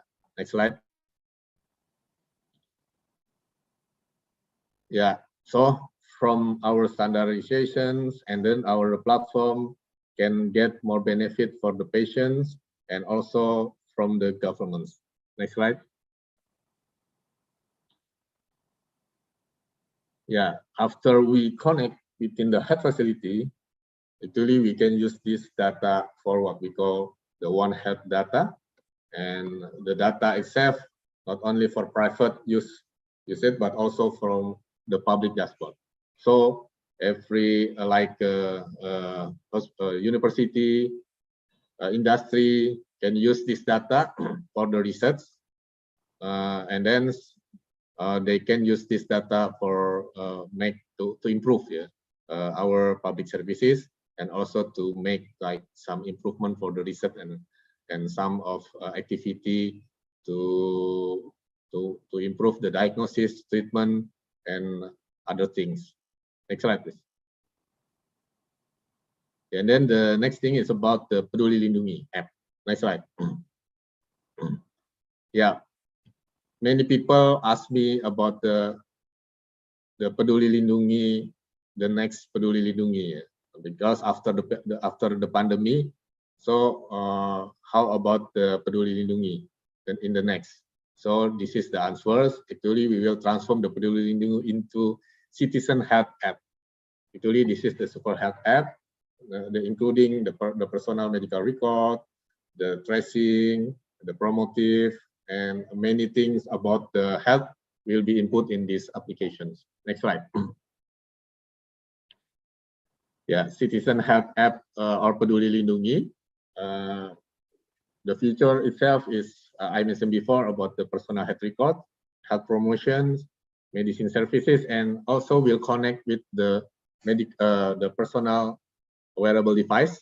Actually, now we already piloting with the Hajj, when they go to the Makkah. So we give them the wearable device to monitor about the health status especially for the old people, because from our statistic, many people, especially for the old people, died because the heart attacks and also the oxygens, the limit of the oxygen. So we want to make sure their heart rate still forms, etc. And then we use this for monitors for early warning system. Next slide, please. Yeah, this is the some of UI interface for the citizen health app. Actually, this is the personalized applications, because as you know, many disease. So we didn't put all of the disease into this app. Depend on the people health status or condition. So if the people have some diabetes disease, or they have some cancer disease, only this menu appears in the applications.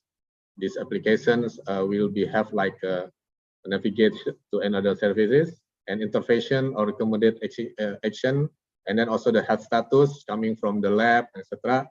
And then also for personalized educations and the health promotion banner, and also the reminders for to eat the medicines. Next slide, please.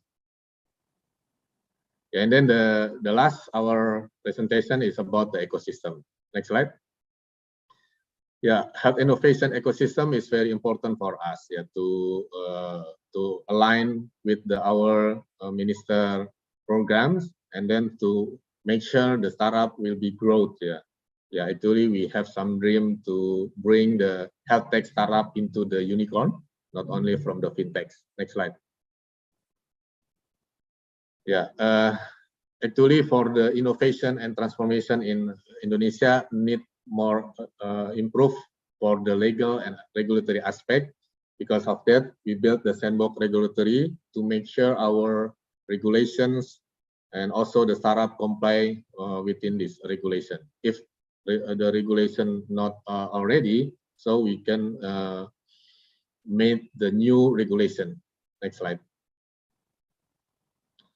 Yeah, this is our sandbox. So disruptive innovation like a startup industries can apply their innovation and then put this our regulatory sandbox, and then we will put this in our environment to test about the personal data protection and how about the integration, etc. And then after this, we can check about the regulation. This is comply or not, or if we need to add some regulate, yeah, some activity or etc. So we can put this in the new regulation. And then after this, if they pass with this review, so they can get license, yeah, from our minister. Next slide, please.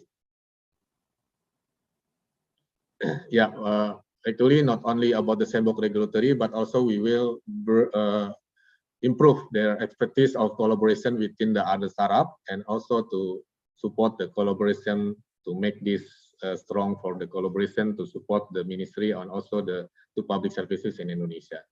Yeah, I think this is the last of our slide. So we can discuss more after this. Yeah. Thank you. Back to the moderators. Yeah, thank you very much, Pak Setiaji. Pak Setiaji mentioned that to deal with the integrations, there are more than 400 applications that actually collect the health routine data. Now the DTO has actually planned that categorized into three priority, which is included on this priority are data integrations, application integrations, as well as the ecosystem development that will include also the supporting regulations. And Pak Setiaji mentioned also the Indonesia health services that aim to integrate the health information system. Okay, yeah. So now we will kindly ask Dr. Boonchai. Yeah. Yes. Can you hear me? Yes, yes. Sorry for the interruption. It's okay. Now I can find the place that. Okay. Yeah. Let me share my slide. Did you see my slide? Yes. Okay. Hello. Yeah. Okay. And I think the panel, I very regret that I didn't have the chance to listen to our two panelists. But at least the last part of the Indonesian transformation is very interesting. Now, but I'm going to talk in more kind of the more general in terms of what we mean by in the use of the routine health information system. And I said that transformation, it doesn't mean the change, but it's a drastic change. So when we're talking about the transformation, what we are talking about is we are talking about the health system transformation or the digital health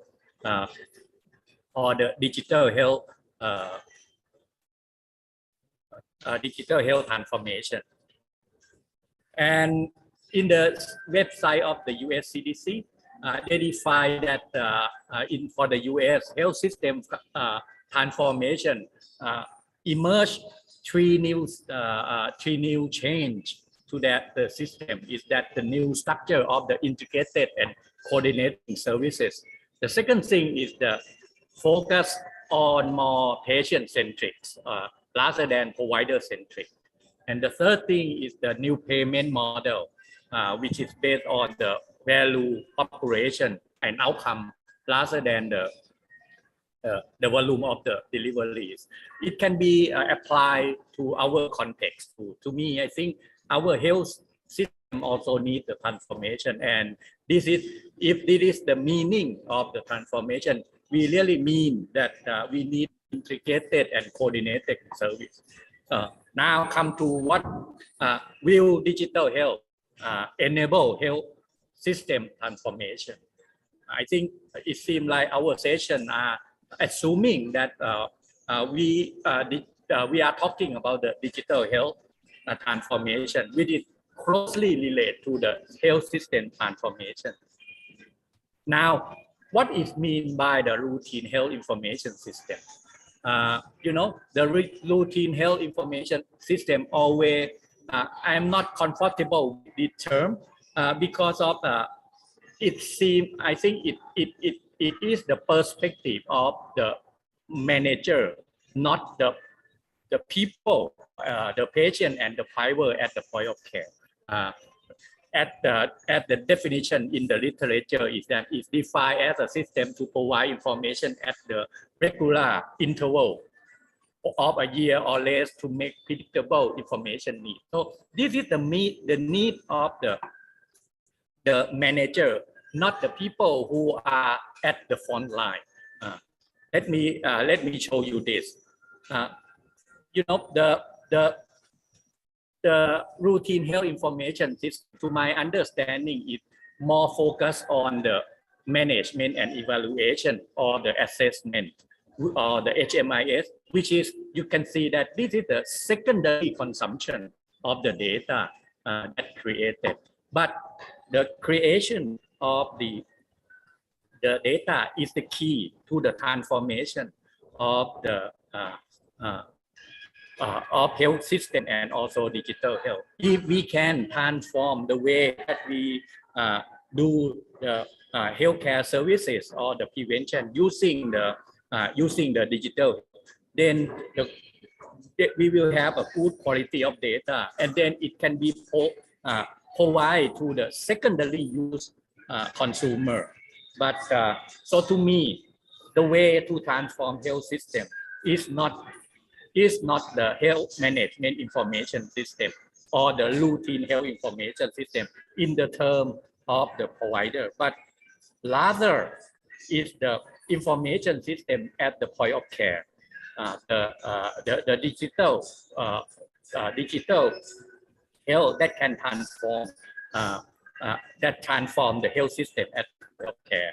Now, another term that always has a confusion between people, that what do we mean by the digital transformation? What do we mean by the digitalization and the digitization?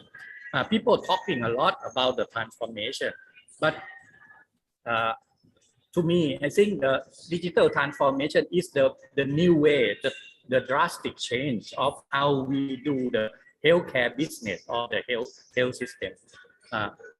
The digitization is just like you scan the picture into the digital. The scan picture is not have the not change anything. If you don't change the process, it will not change the way that the health system, the healthcare and healthcare delivery and healthcare system. So, and the digitalization is kind of the changing the process. Like if we do the quality improvement or the using the industrial engineer process to improve our care services, that is the digitalization. But if we still use the same business model, right, we are going to pay for the low value of the sale of the service. That is not change, have not the transformation. What we need now is the digital transformation, the transformation, the way that we do. So you can see that when we talk about transformation, is the new way, because of we are in the digital world, digital society, and this is the tool in our lifetime that change our way of doing. Now come to the health system frameworks. I think we are very familiar with the 6 components of the health system framework, right?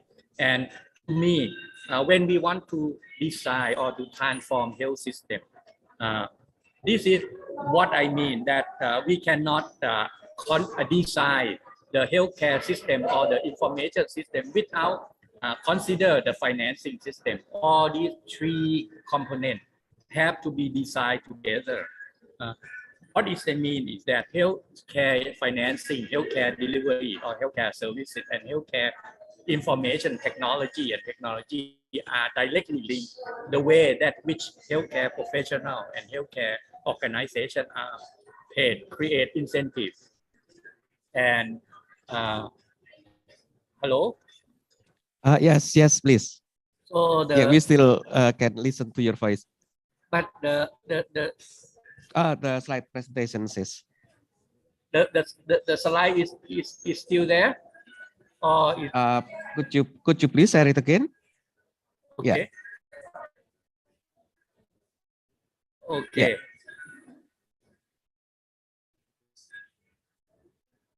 Now it's coming, right? Yeah, it's just not yet on the slideshow format. Yeah. How about now it? it's okay. Yeah, it's okay. Okay, thank you. And you can see this is the do the digital can change about how healthcare outcome. The axis is the percentage of the internet use.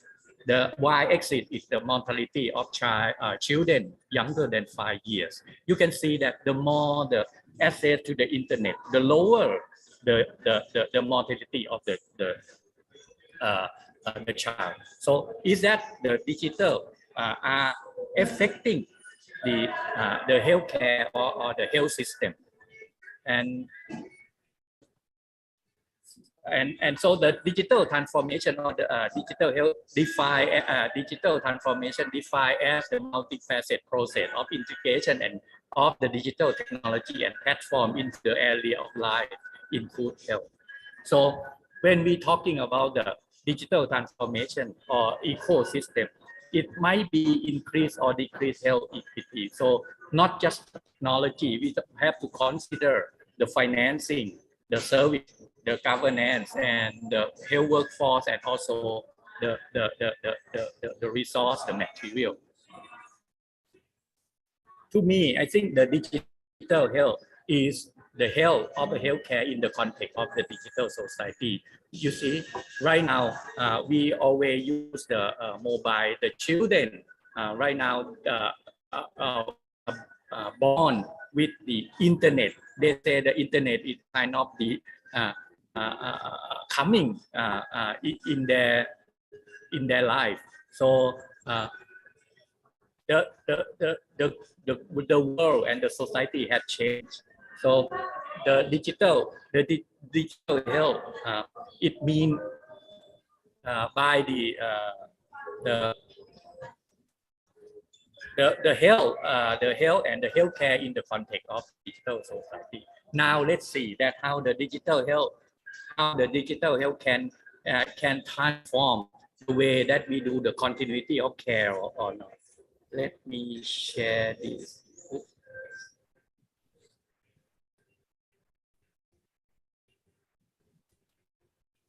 Do you see the video?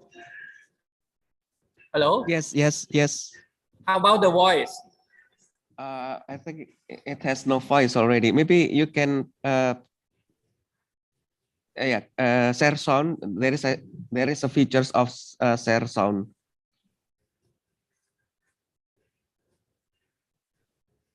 I think we can watch without voice.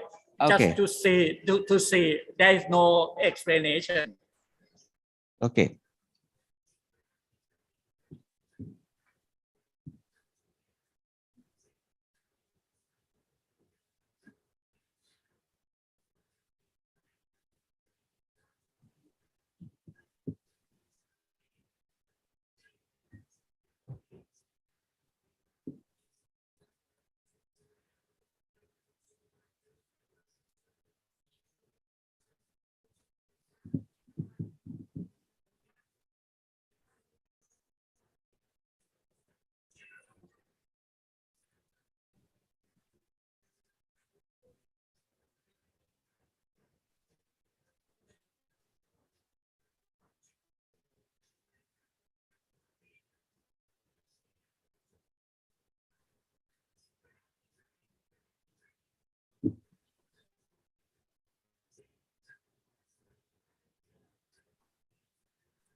Hello, can now you see my slide, right? Yes, yes.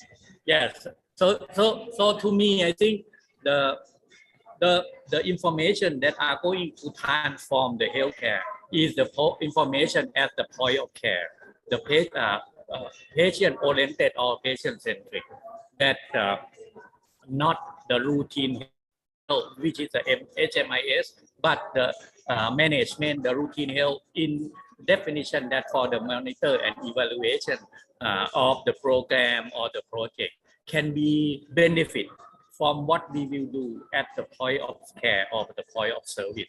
And you can see that we will, there is a lot of information that at the point of care.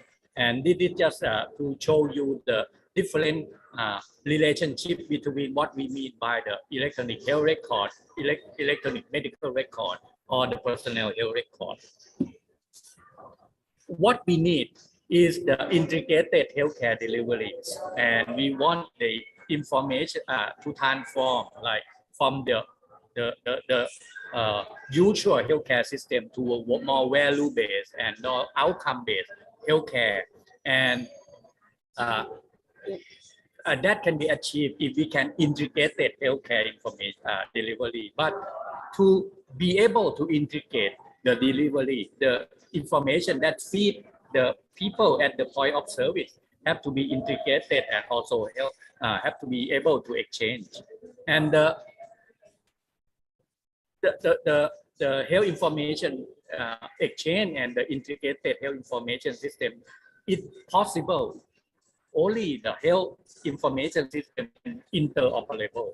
And to do that interoperable, we need the health information standard, the effective governance, and the workforce that know and how to develop and use the system.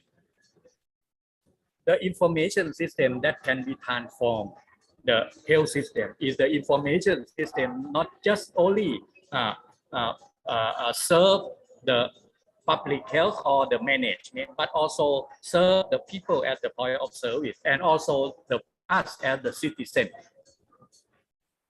We have several health information systems that sometimes we are like in the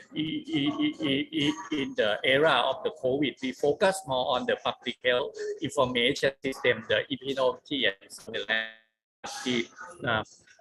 the actual activity it happen at the point of care of the service. So to me, I think digital health transformation at the point of care will enable the health system transformation. So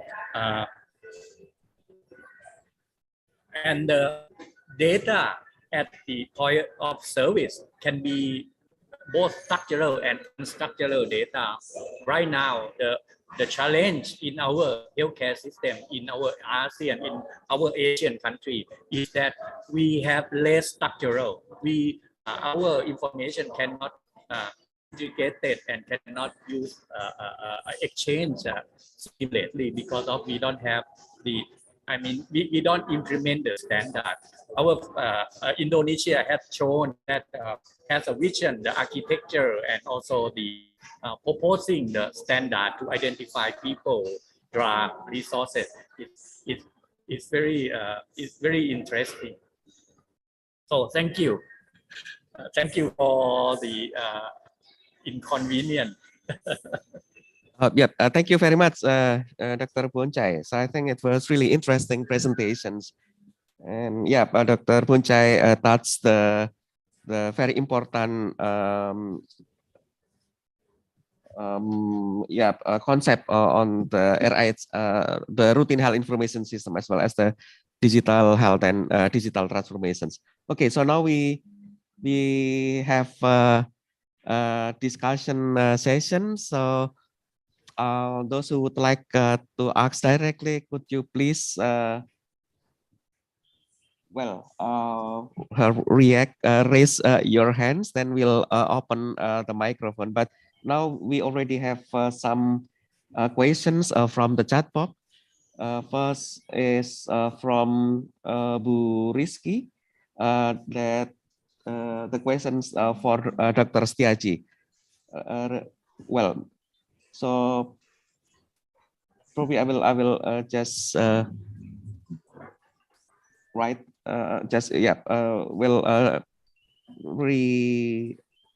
formulate the questions that the Indonesia has had various health applications that can be benefited by the citizens. And I was wondering how you deal with the data security. And are there apps regularly maintained and how often? And also related to the strategy to inform the citizens that the existence of the apps, the availability of the apps. So yeah, probably Dr. Setiaji can respond to these questions. Yeah, okay, thank you for Bu Rizky about the questions. Yeah, as I mentioned before, yeah, we have currently 400 application that this is actually very made me a headache, yeah, not only for me, but also maybe for the users, Actually, for this application, for utilization is very low, yeah, only I think says around 40%. The utilization is high, yeah. For example, for the COVID, for the data for the health activity like TB and etc. But what we are thinking is, or what our plan is, how we can simplification this application, yeah, into the 9 or 8 main application. So with this smaller number, we can focus not only for the maintain the security, but also to maintain the data quality. And how the next question is how we can integrate it, all of the 400 application. Actually, we just only integrated with the health information system, like SIM rumah sakit, yeah, Puskesmas application, and etc. And then we can directly to get data from the medical record, because our application now just for report. So we will actually make this application not continuing to development. So we just only focus the health information system in the hospital, and then also the SIM laboratory system, lab information system, and then in the Puskesmas, and then also for the Posyandu, we have the application, and then for the internal applications, especially like office and etc. So this is for the internal application. And then how about the private sector application like Sarap did, yeah, for the Halodoc, Good Doctor, health application, etc. So we will be put in the sandbox regulatory. And then we will test the data security, the clinician diagnosis, and etc. And then the other things is about the standardization for the diagnosis and etc. If they use like a device, yeah, to diagnosis the patients. So this after they comply and after they pass, so we give them some certificate. And then after this, we still continuing to monitor the standard, and then also the data security and etc. This is like ISO did, yeah. They need review 3 years later. So we need to also review this application, not only in our internal, but also the private sector. Yeah, I think this is the our answer. Thank you. Yeah, thank you, Pak Setiaji. And the next questions is from Mr. Ahmad Al-Qadari from MOH of Palestine. Can I get the link of the last video, please? I think it's for Professor Boonchai, I think. Yes, I will. It in the YouTube. I can send the link. Yeah, thank you. And then the next questions, Professor Yati Sunarto. Professor Yati, would you like to ask directly? Yeah, how do you protect this confidentiality? Thank you for your very informative information. To whom? How do you protect the confidentiality? Yes. To Dr. Boonchai and Pak Setiaji, or I think both, yeah. Okay. Yeah. Okay, yeah, probably Dr. Boonchai can respond first. Sorry, I am not quite, the sound is kind of don't go through very well. Could you ask again, please?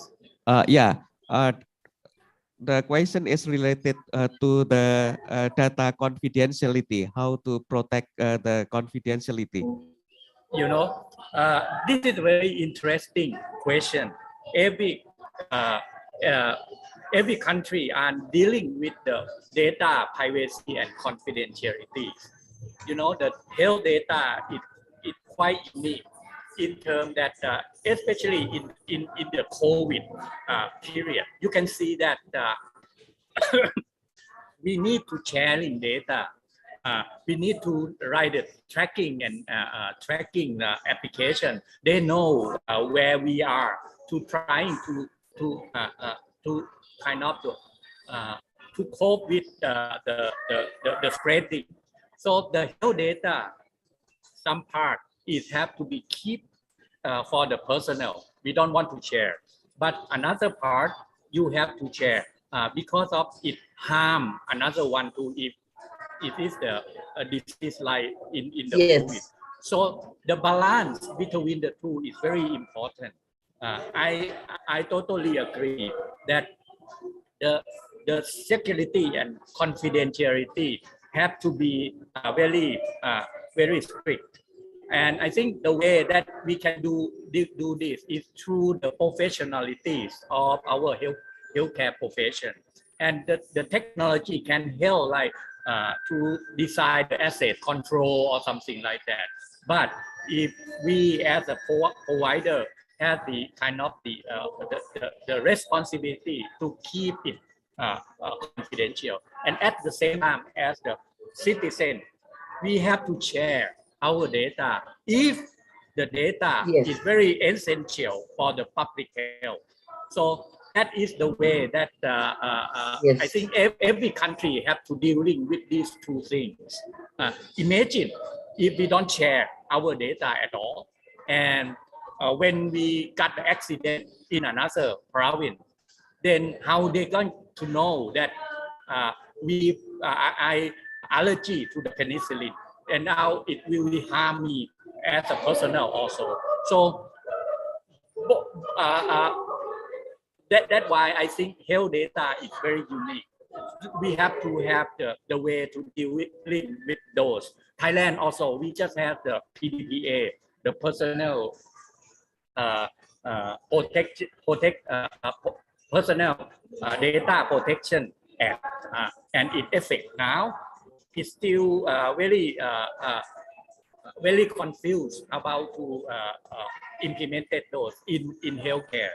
But we are trying to define and also trying both sharing and also keep it confidential. Thank you. It's quite long, but I think do. I do agree with you because it's very important to share for the sake of the human being. However, it is not easy, but also in such way we will think about how to keep such a thing that still keep confidentiality. But the importance of the human being, we should share it. Thank you. It is not easy, but I always concerned about that. Thank you very much. Very interesting talk. Thank you very much, Rob. Thank you. Probably additional comments from Pak Setiaji. Okay. Talking about the data confidentiality, we need to check the reference of first about the we can use like the act of freedom of the informations. We can check which data need more protect, which data more confidentiality, and etc. For example, like a COVID. When COVID arrived, so about the data COVID, especially for the patient, is it confidence or not? This is the private or not. Yeah.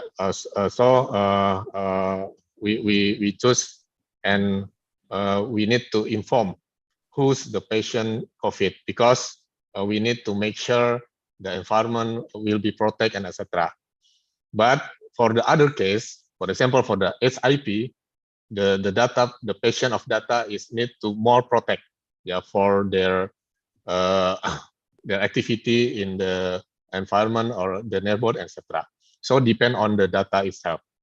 And the next thing is about the data protection itself. Actually, in Indonesia, we have some law, yeah, for the data, for the healthcare, etc. Cannot put outside of Indonesia, so need to put in Indonesia. So we need to make sure, for example, like a private sectors cannot to put the data Indonesian people, especially the health sector, in outside of Indonesia. Yeah, because they will have some criminal activity and etc. Yeah, so I think this is the information for the health data itself. Yeah, thank you. Yeah, thank you. So the next questions will be from Ibu Diah Ayu. Ibu Diah Ayu. Yeah, thank you very much, Pak Lutfan. Very interesting presentation from Prof. Boonchai, Pak Setiaji, and also Dr. Raymond. So I would like to ask your thought and experience. Once we have plenty of data, how to encourage people to use it, especially in supporting the decision-making process at micro or macro level. Thank you. I can go first. Yeah, please. When we're talking about data usage, it depends on who you are. We, as a health professional, our usage, we have to decide every time that we see the patient, right? So to use the data, is that the system have to be kind of the benefit me, alert me, or remind me how we gonna order this lab or something like that. But the use of the data for the management, they use all kind of the planning, manage the resources. The executive is used for the policy. So the question is that how we gonna encourage people use the data? We have to build a system that benefits them, easy to use, and also serve their need and the need of the people at the point of service, and the need the people at the management is different. But the people at the point of service has no voice. We just get the data, the order from the above. So what I think is we have to build the data from the ground up, and also let the people at the point of service benefit from that data. Then people will use the data. Over to you. Yeah. Pak Setiaji. Yeah.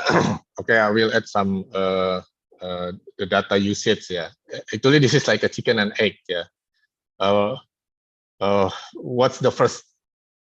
We pull the data first, or we build the formula or dashboard, yeah, for analysis. Yeah, I will explain some experience. I'm not mention the minister. They will build like some analysis, and then they just talking about how about the format.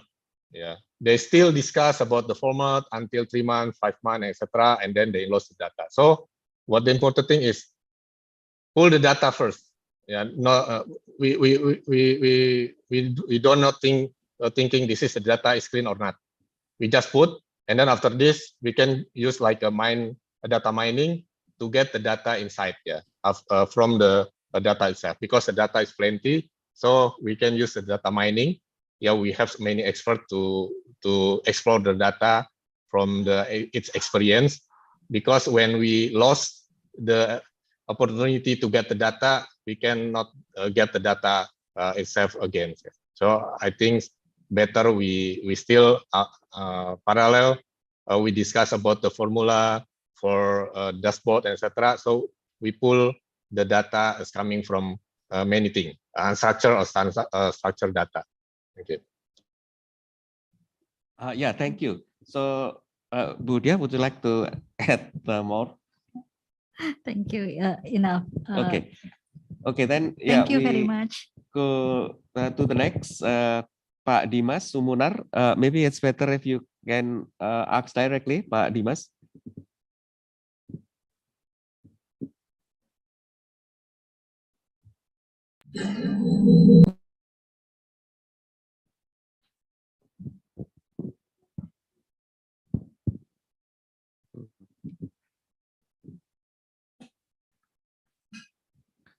Thank you for the time. Can anyone hear me?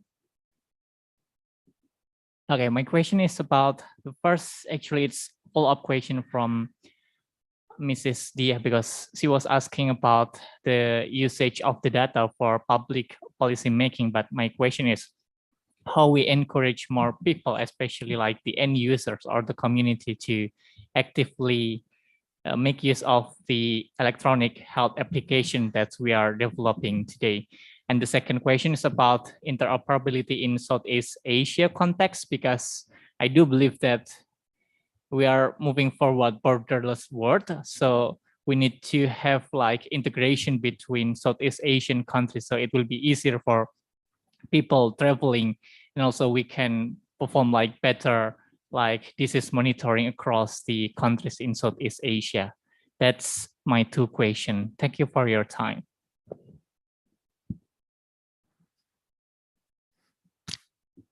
Yeah, Pak Setiaji first probably. Yeah, okay. Yeah, yeah, we can learn from the Peduli Lindungi. The usage every day, daily usage is more than 8 million people. And then because this is obligate for every people to use this. But the other side, how after the pandemic? Actually, last week I learned from the UK, they have also like Peduli Lindungi, but the usage itself is very small. Yeah, they only use for the online registration for the hospital. So what we are thinking is how we can input like promotion, gimmick, yeah, reward, and etc. So if people work, yeah, every day, and then they can get rewards, yeah. And then if they use daily activity for the health activity, so they can use the reward, and then they can get the point, and then they can change this to the retail or etc. Or they can buy some things for discount, etc. So I think more gimmick, yeah, we can put in this application. More people can get the benefit for these applications. And then the other thing is connect for every activity. Like for example, Peduli Lindungi now connect with the kereta api, yeah, for the train, and then also connect with the airport and etc. Yeah, I think this is the main idea how we can improve the applications. Yeah. Yeah. Thank you, Dr. Boonchai. Yeah, I think there is two parts. One part is how we gonna encourage people to use the application. The other thing is that how we gonna use them to use the data. It seems like the same thing, but it's not the same thing. It's different thing. To use the data, to use the application or the system, we have to have kind of the serve their need or have the incentive. For example, in Thailand, at the COVID, the people, the old people, don't have the digital literacy. They don't. They use the mobile phone for telephone, but they rarely use the application or the e-banking. But when the government are now providing financial aid to everyone, they have to register into the governmental banking system. And now they're starting to learn about this. So they adopt the application. But what data that they use, they benefit? They benefit the data that the money is coming to their wallet. That is the adopting of the data and the adopting of the application and technology. But how to encourage people to use the data that they have, like our personal health record, using that, okay, now my lipid profile is increasing, I should more exercise more, I should eat more. So that is the another part of using data, which is I already discussed earlier about what it means by using the data. It depends on the level of you as a personnel, as the manager or the policy maker. The second question is about the interoperability. I think this is the much needed that we are in ASEAN to do the interoperability between our countries. You know, Indonesia has 400 something applications and try to integrate into 9 applications. Thailand, similar. During COVID, many people, many groups are creating several apps, and they don't talk. They don't talk because they cannot. We don't have the standard of how we gonna integrate that data. So to me, I think the learning about the health data standard, implemented it.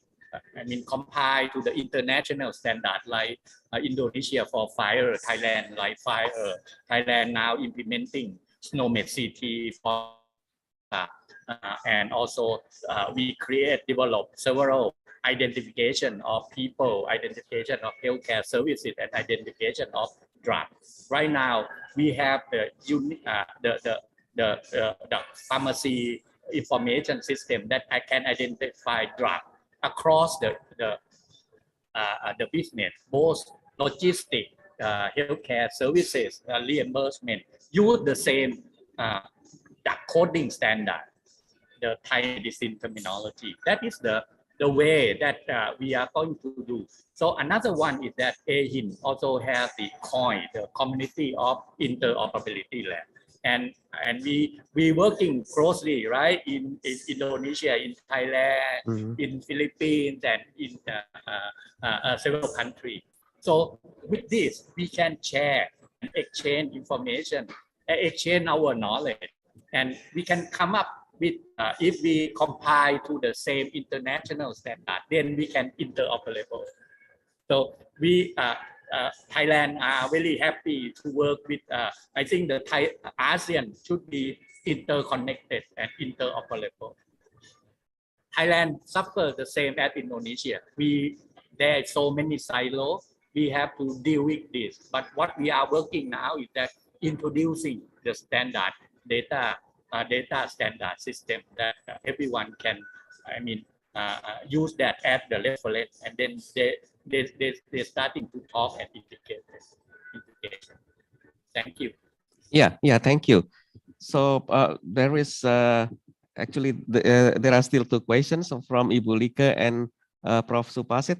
Probably we would like to kindly ask Professor Supasit if you would like to speak directly. Thank you, Lutfan. It's an interesting session. As I written in the chat, Setiaji said that the information shouldn't be out of Indonesia, but you encourage people when they go pilgrim to Mecca, and they can use a personal health record. Is there any interpretation that it's information out of Indonesia or not? Over. Thank you. Iya, Pak Setiaji, silakan. Oke, terima kasih. Maybe this is like a safe regulation, yeah, but we need to check the regulation. Actually, the KIP, yeah, the data still keep in the, the data center itself still in Indonesia. But when data still access, actually data still can access, but not to keep in other data centers. For example, like me using the Halodoc in outside Indonesia, they will access the data from the Indonesia, not from other countries. And then after they put some activity, etc., and then the data diagnosis, etc., still keep in Indonesia. Not, not in terms of the access, but for the keep, for the keep. I think like that. Okay. For data centers, Thank you. Thank you. Thank you. Then there will be, I think this is the last questions from Ibu Lika. Could you please, Bu Lika, to speak directly?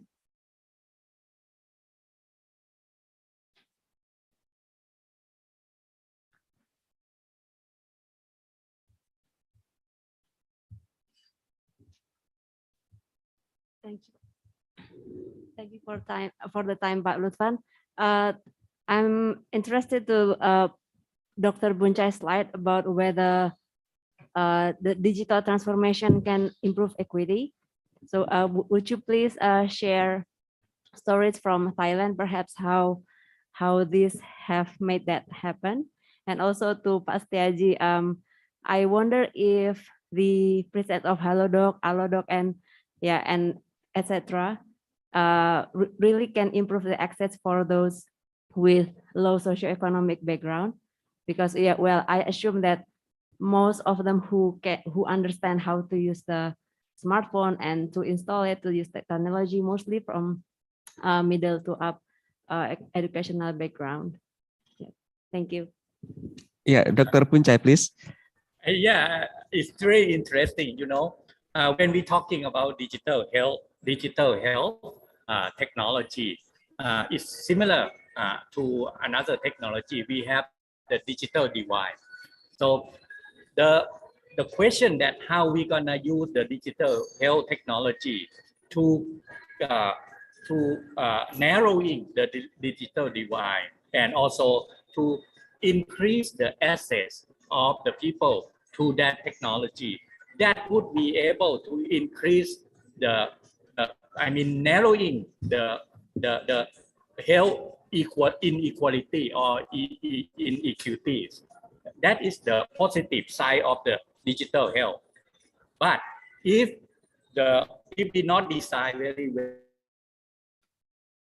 well, literate on the digital on the technology can use that, then now we are expanding the health equities in Thailand.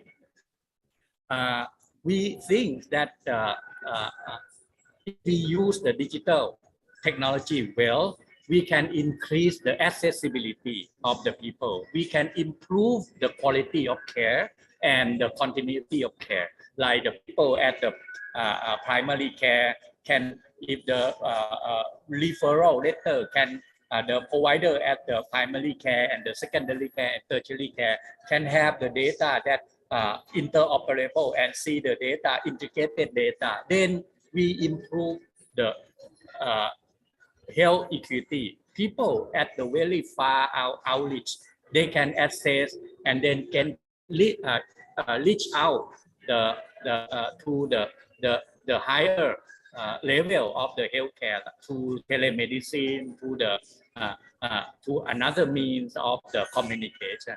That will be, improve the health equity. So it depends. It depends on how we develop and implement our digital technology, and be aware that not every technology can narrowing health, improve health equity. It can be increase or widening health inequalities. So we have to decide well about our system. Over. Thank you. And then Pak Setiaji. Okay, thank you, Bu Lika. Yeah, talking about the users of Halodoc, Halodoc, and etc. Yeah, actually the users mainly or mostly coming from the urban area, but still have the small numbers from the rural area because not in term the issues is not about the digital literacy, but for infrastructures. Usually the mainly commonly infrastructure, the high infrastructure is in the urban area, and then for the numbers, for small numbers in the rural area, for the functionality, feature, and etc. They still need, but they use others application like a WhatsApp, chatting, and etc. Because they only have the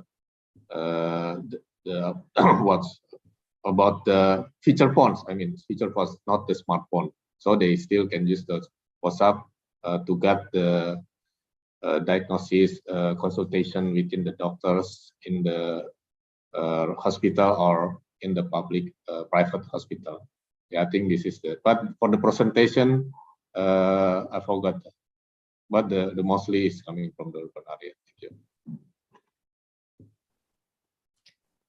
Yeah, thank you. Because of the limited time frame, I think we should end the sessions. And again, thank you very much to all of the speakers here, Dr. Boonchai, Pak Setiaji, as well as Dr. Raymond that could not come directly to the sessions. Thank you very much. And I think it was really stimulating discussions and very inspiring. And I will close the sessions by reiterate what Dr. Boonchai already mentioned, that actually also valid with the presentations of Pak Setiaji also, that the digital health transformations at the point of services will enable health system transformations. Yeah, I think that's all. Thank you very much. And I will send back the time to Dr. Eta as MC. Thank you. Thank you. Bye. Ya, thank you Dr. Boonchai, Pak Setiaji. Ya, thank you. Terima kasih. Terima kasih. Yeah, thank you very much, Dr. Lutfan, for moderating our insightful discussion today. And thank you to all speakers, Dr. Boonchai, Pak Setiaji, and also Dr. Raymond.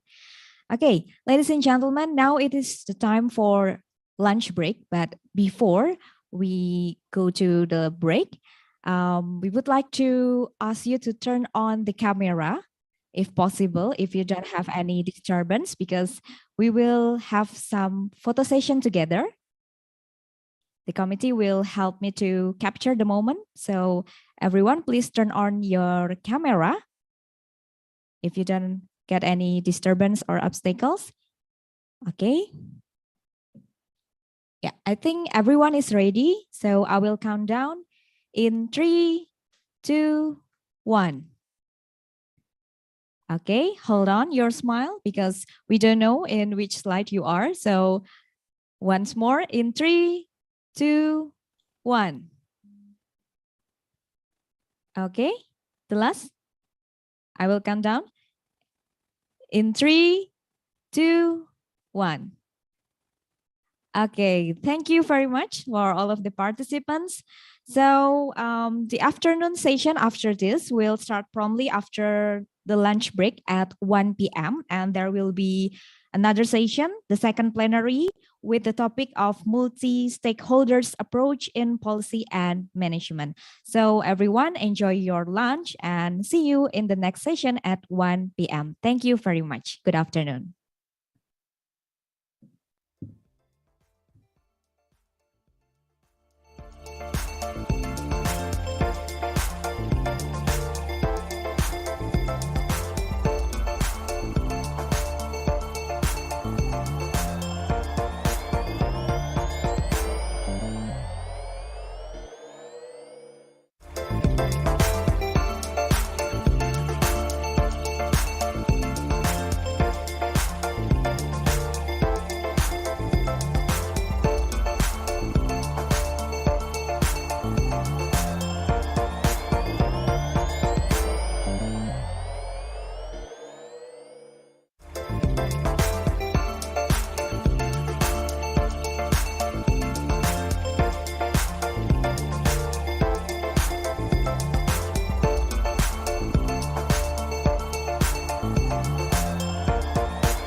Faculty of Medicine, Public Health, and Nursing, Universitas Gadjah Mada has grown rapidly over the years and positioned itself to become a leading institution in Indonesia and in the region.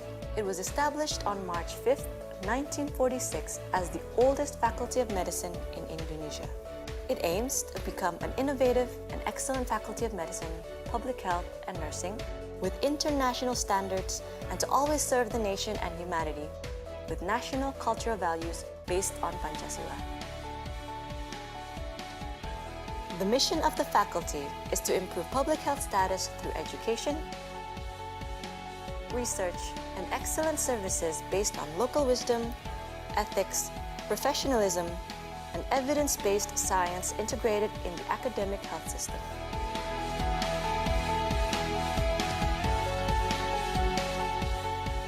Various study programs in Faculty of Medicine, Public Health, and Nursing, Universitas Gadjah Mada has successfully achieved accreditation, such as TROP-ED, Asian University Network Quality Assurance, and Philippine Accrediting Association of Schools, Colleges, and Universities at the international level, and the Indonesian Board of National Accreditation for Higher Education and Indonesian Accreditation Agency for Higher Education and Health at the national level.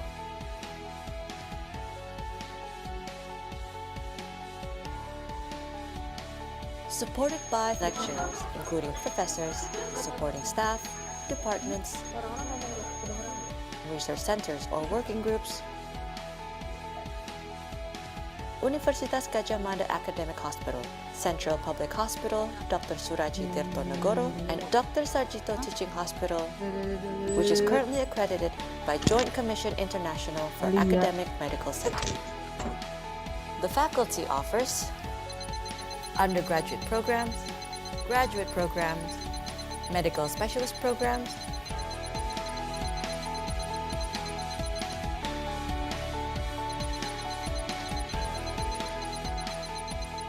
and combined degree programs.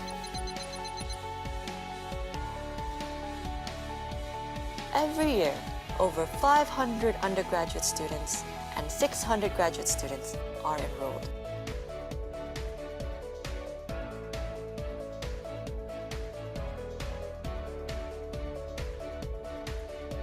The faculty continually develops and improves a flagship program called Continuing Professional Development through guest lectures, seminars, symposia, and workshops.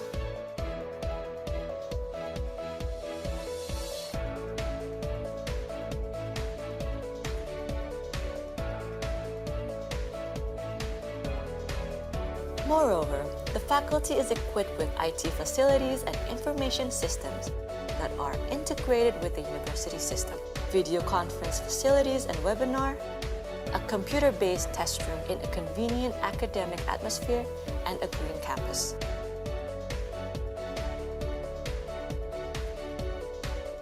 Supported with comfortable workspaces, museums,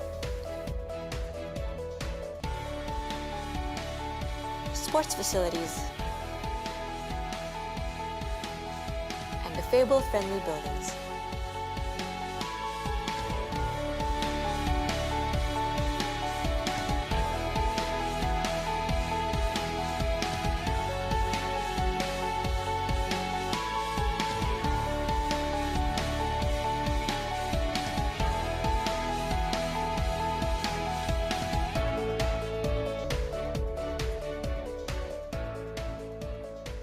Active partnerships and strong collaborations have become inseparable parts of our faculty, without which progress in education, research, and community service would not have been achieved. Our international partnerships create ample opportunities for student and staff exchange, research collaborations, community services, as well as development of international double degree and sandwich programs at the undergraduate and graduate level.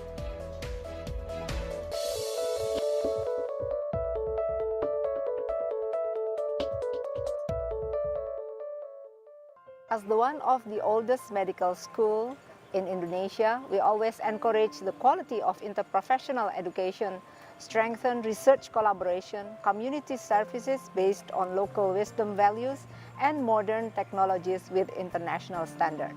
Welcome to our Faculty of Medicine, Public Health and Nursing, Universitas Gadjah Mada.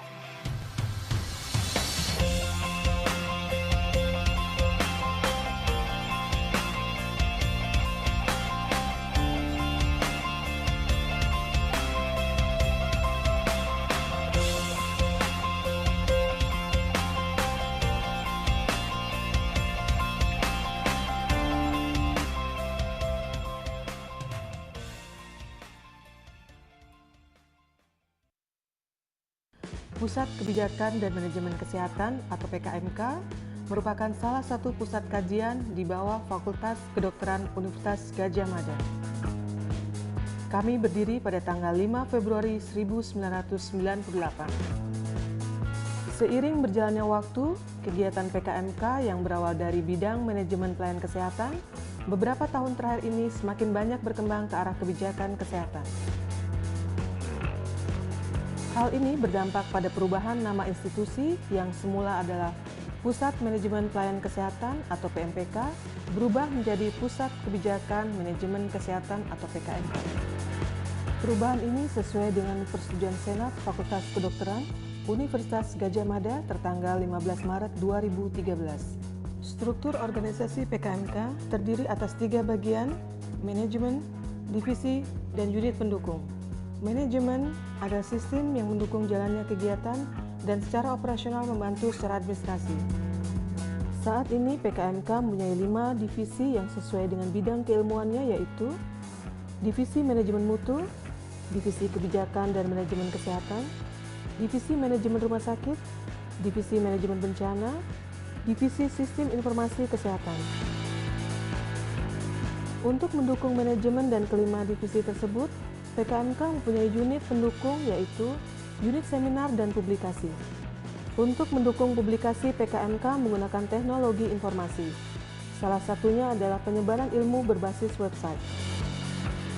FK-KMK menyebarkan perkembangan ilmu dan informasi melalui website sejak tahun 2010. Website induk yang dikembangkan ialah Kebijakan Kesehatan Indonesia. Setelah itu, dikembangkan beberapa website lain untuk memberi banyak kontribusi terhadap masyarakat luas. Harapannya, website-website ini dapat diakses dan dapat dimanfaatkan seluruh pihak yang membutuhkan. FK-KMK telah bermitra dengan lembaga-lembaga pemerintah dan swasta, serta lembaga-lembaga internasional seperti SIDA, AUSAID atau DEVAT, WHO, Bank Dunia, European Union, dan USAID.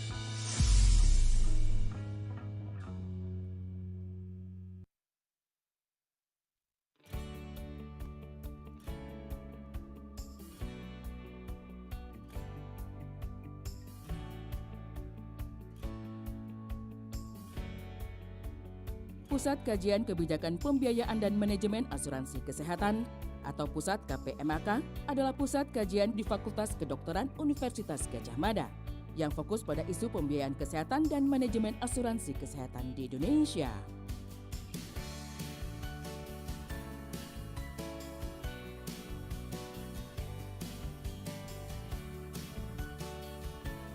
Berpengalaman selama 13 tahun memberikan pelayanan analisis yang tepat beserta saran kebijakan kepada pengambil kebijakan di tingkat lokal dan nasional.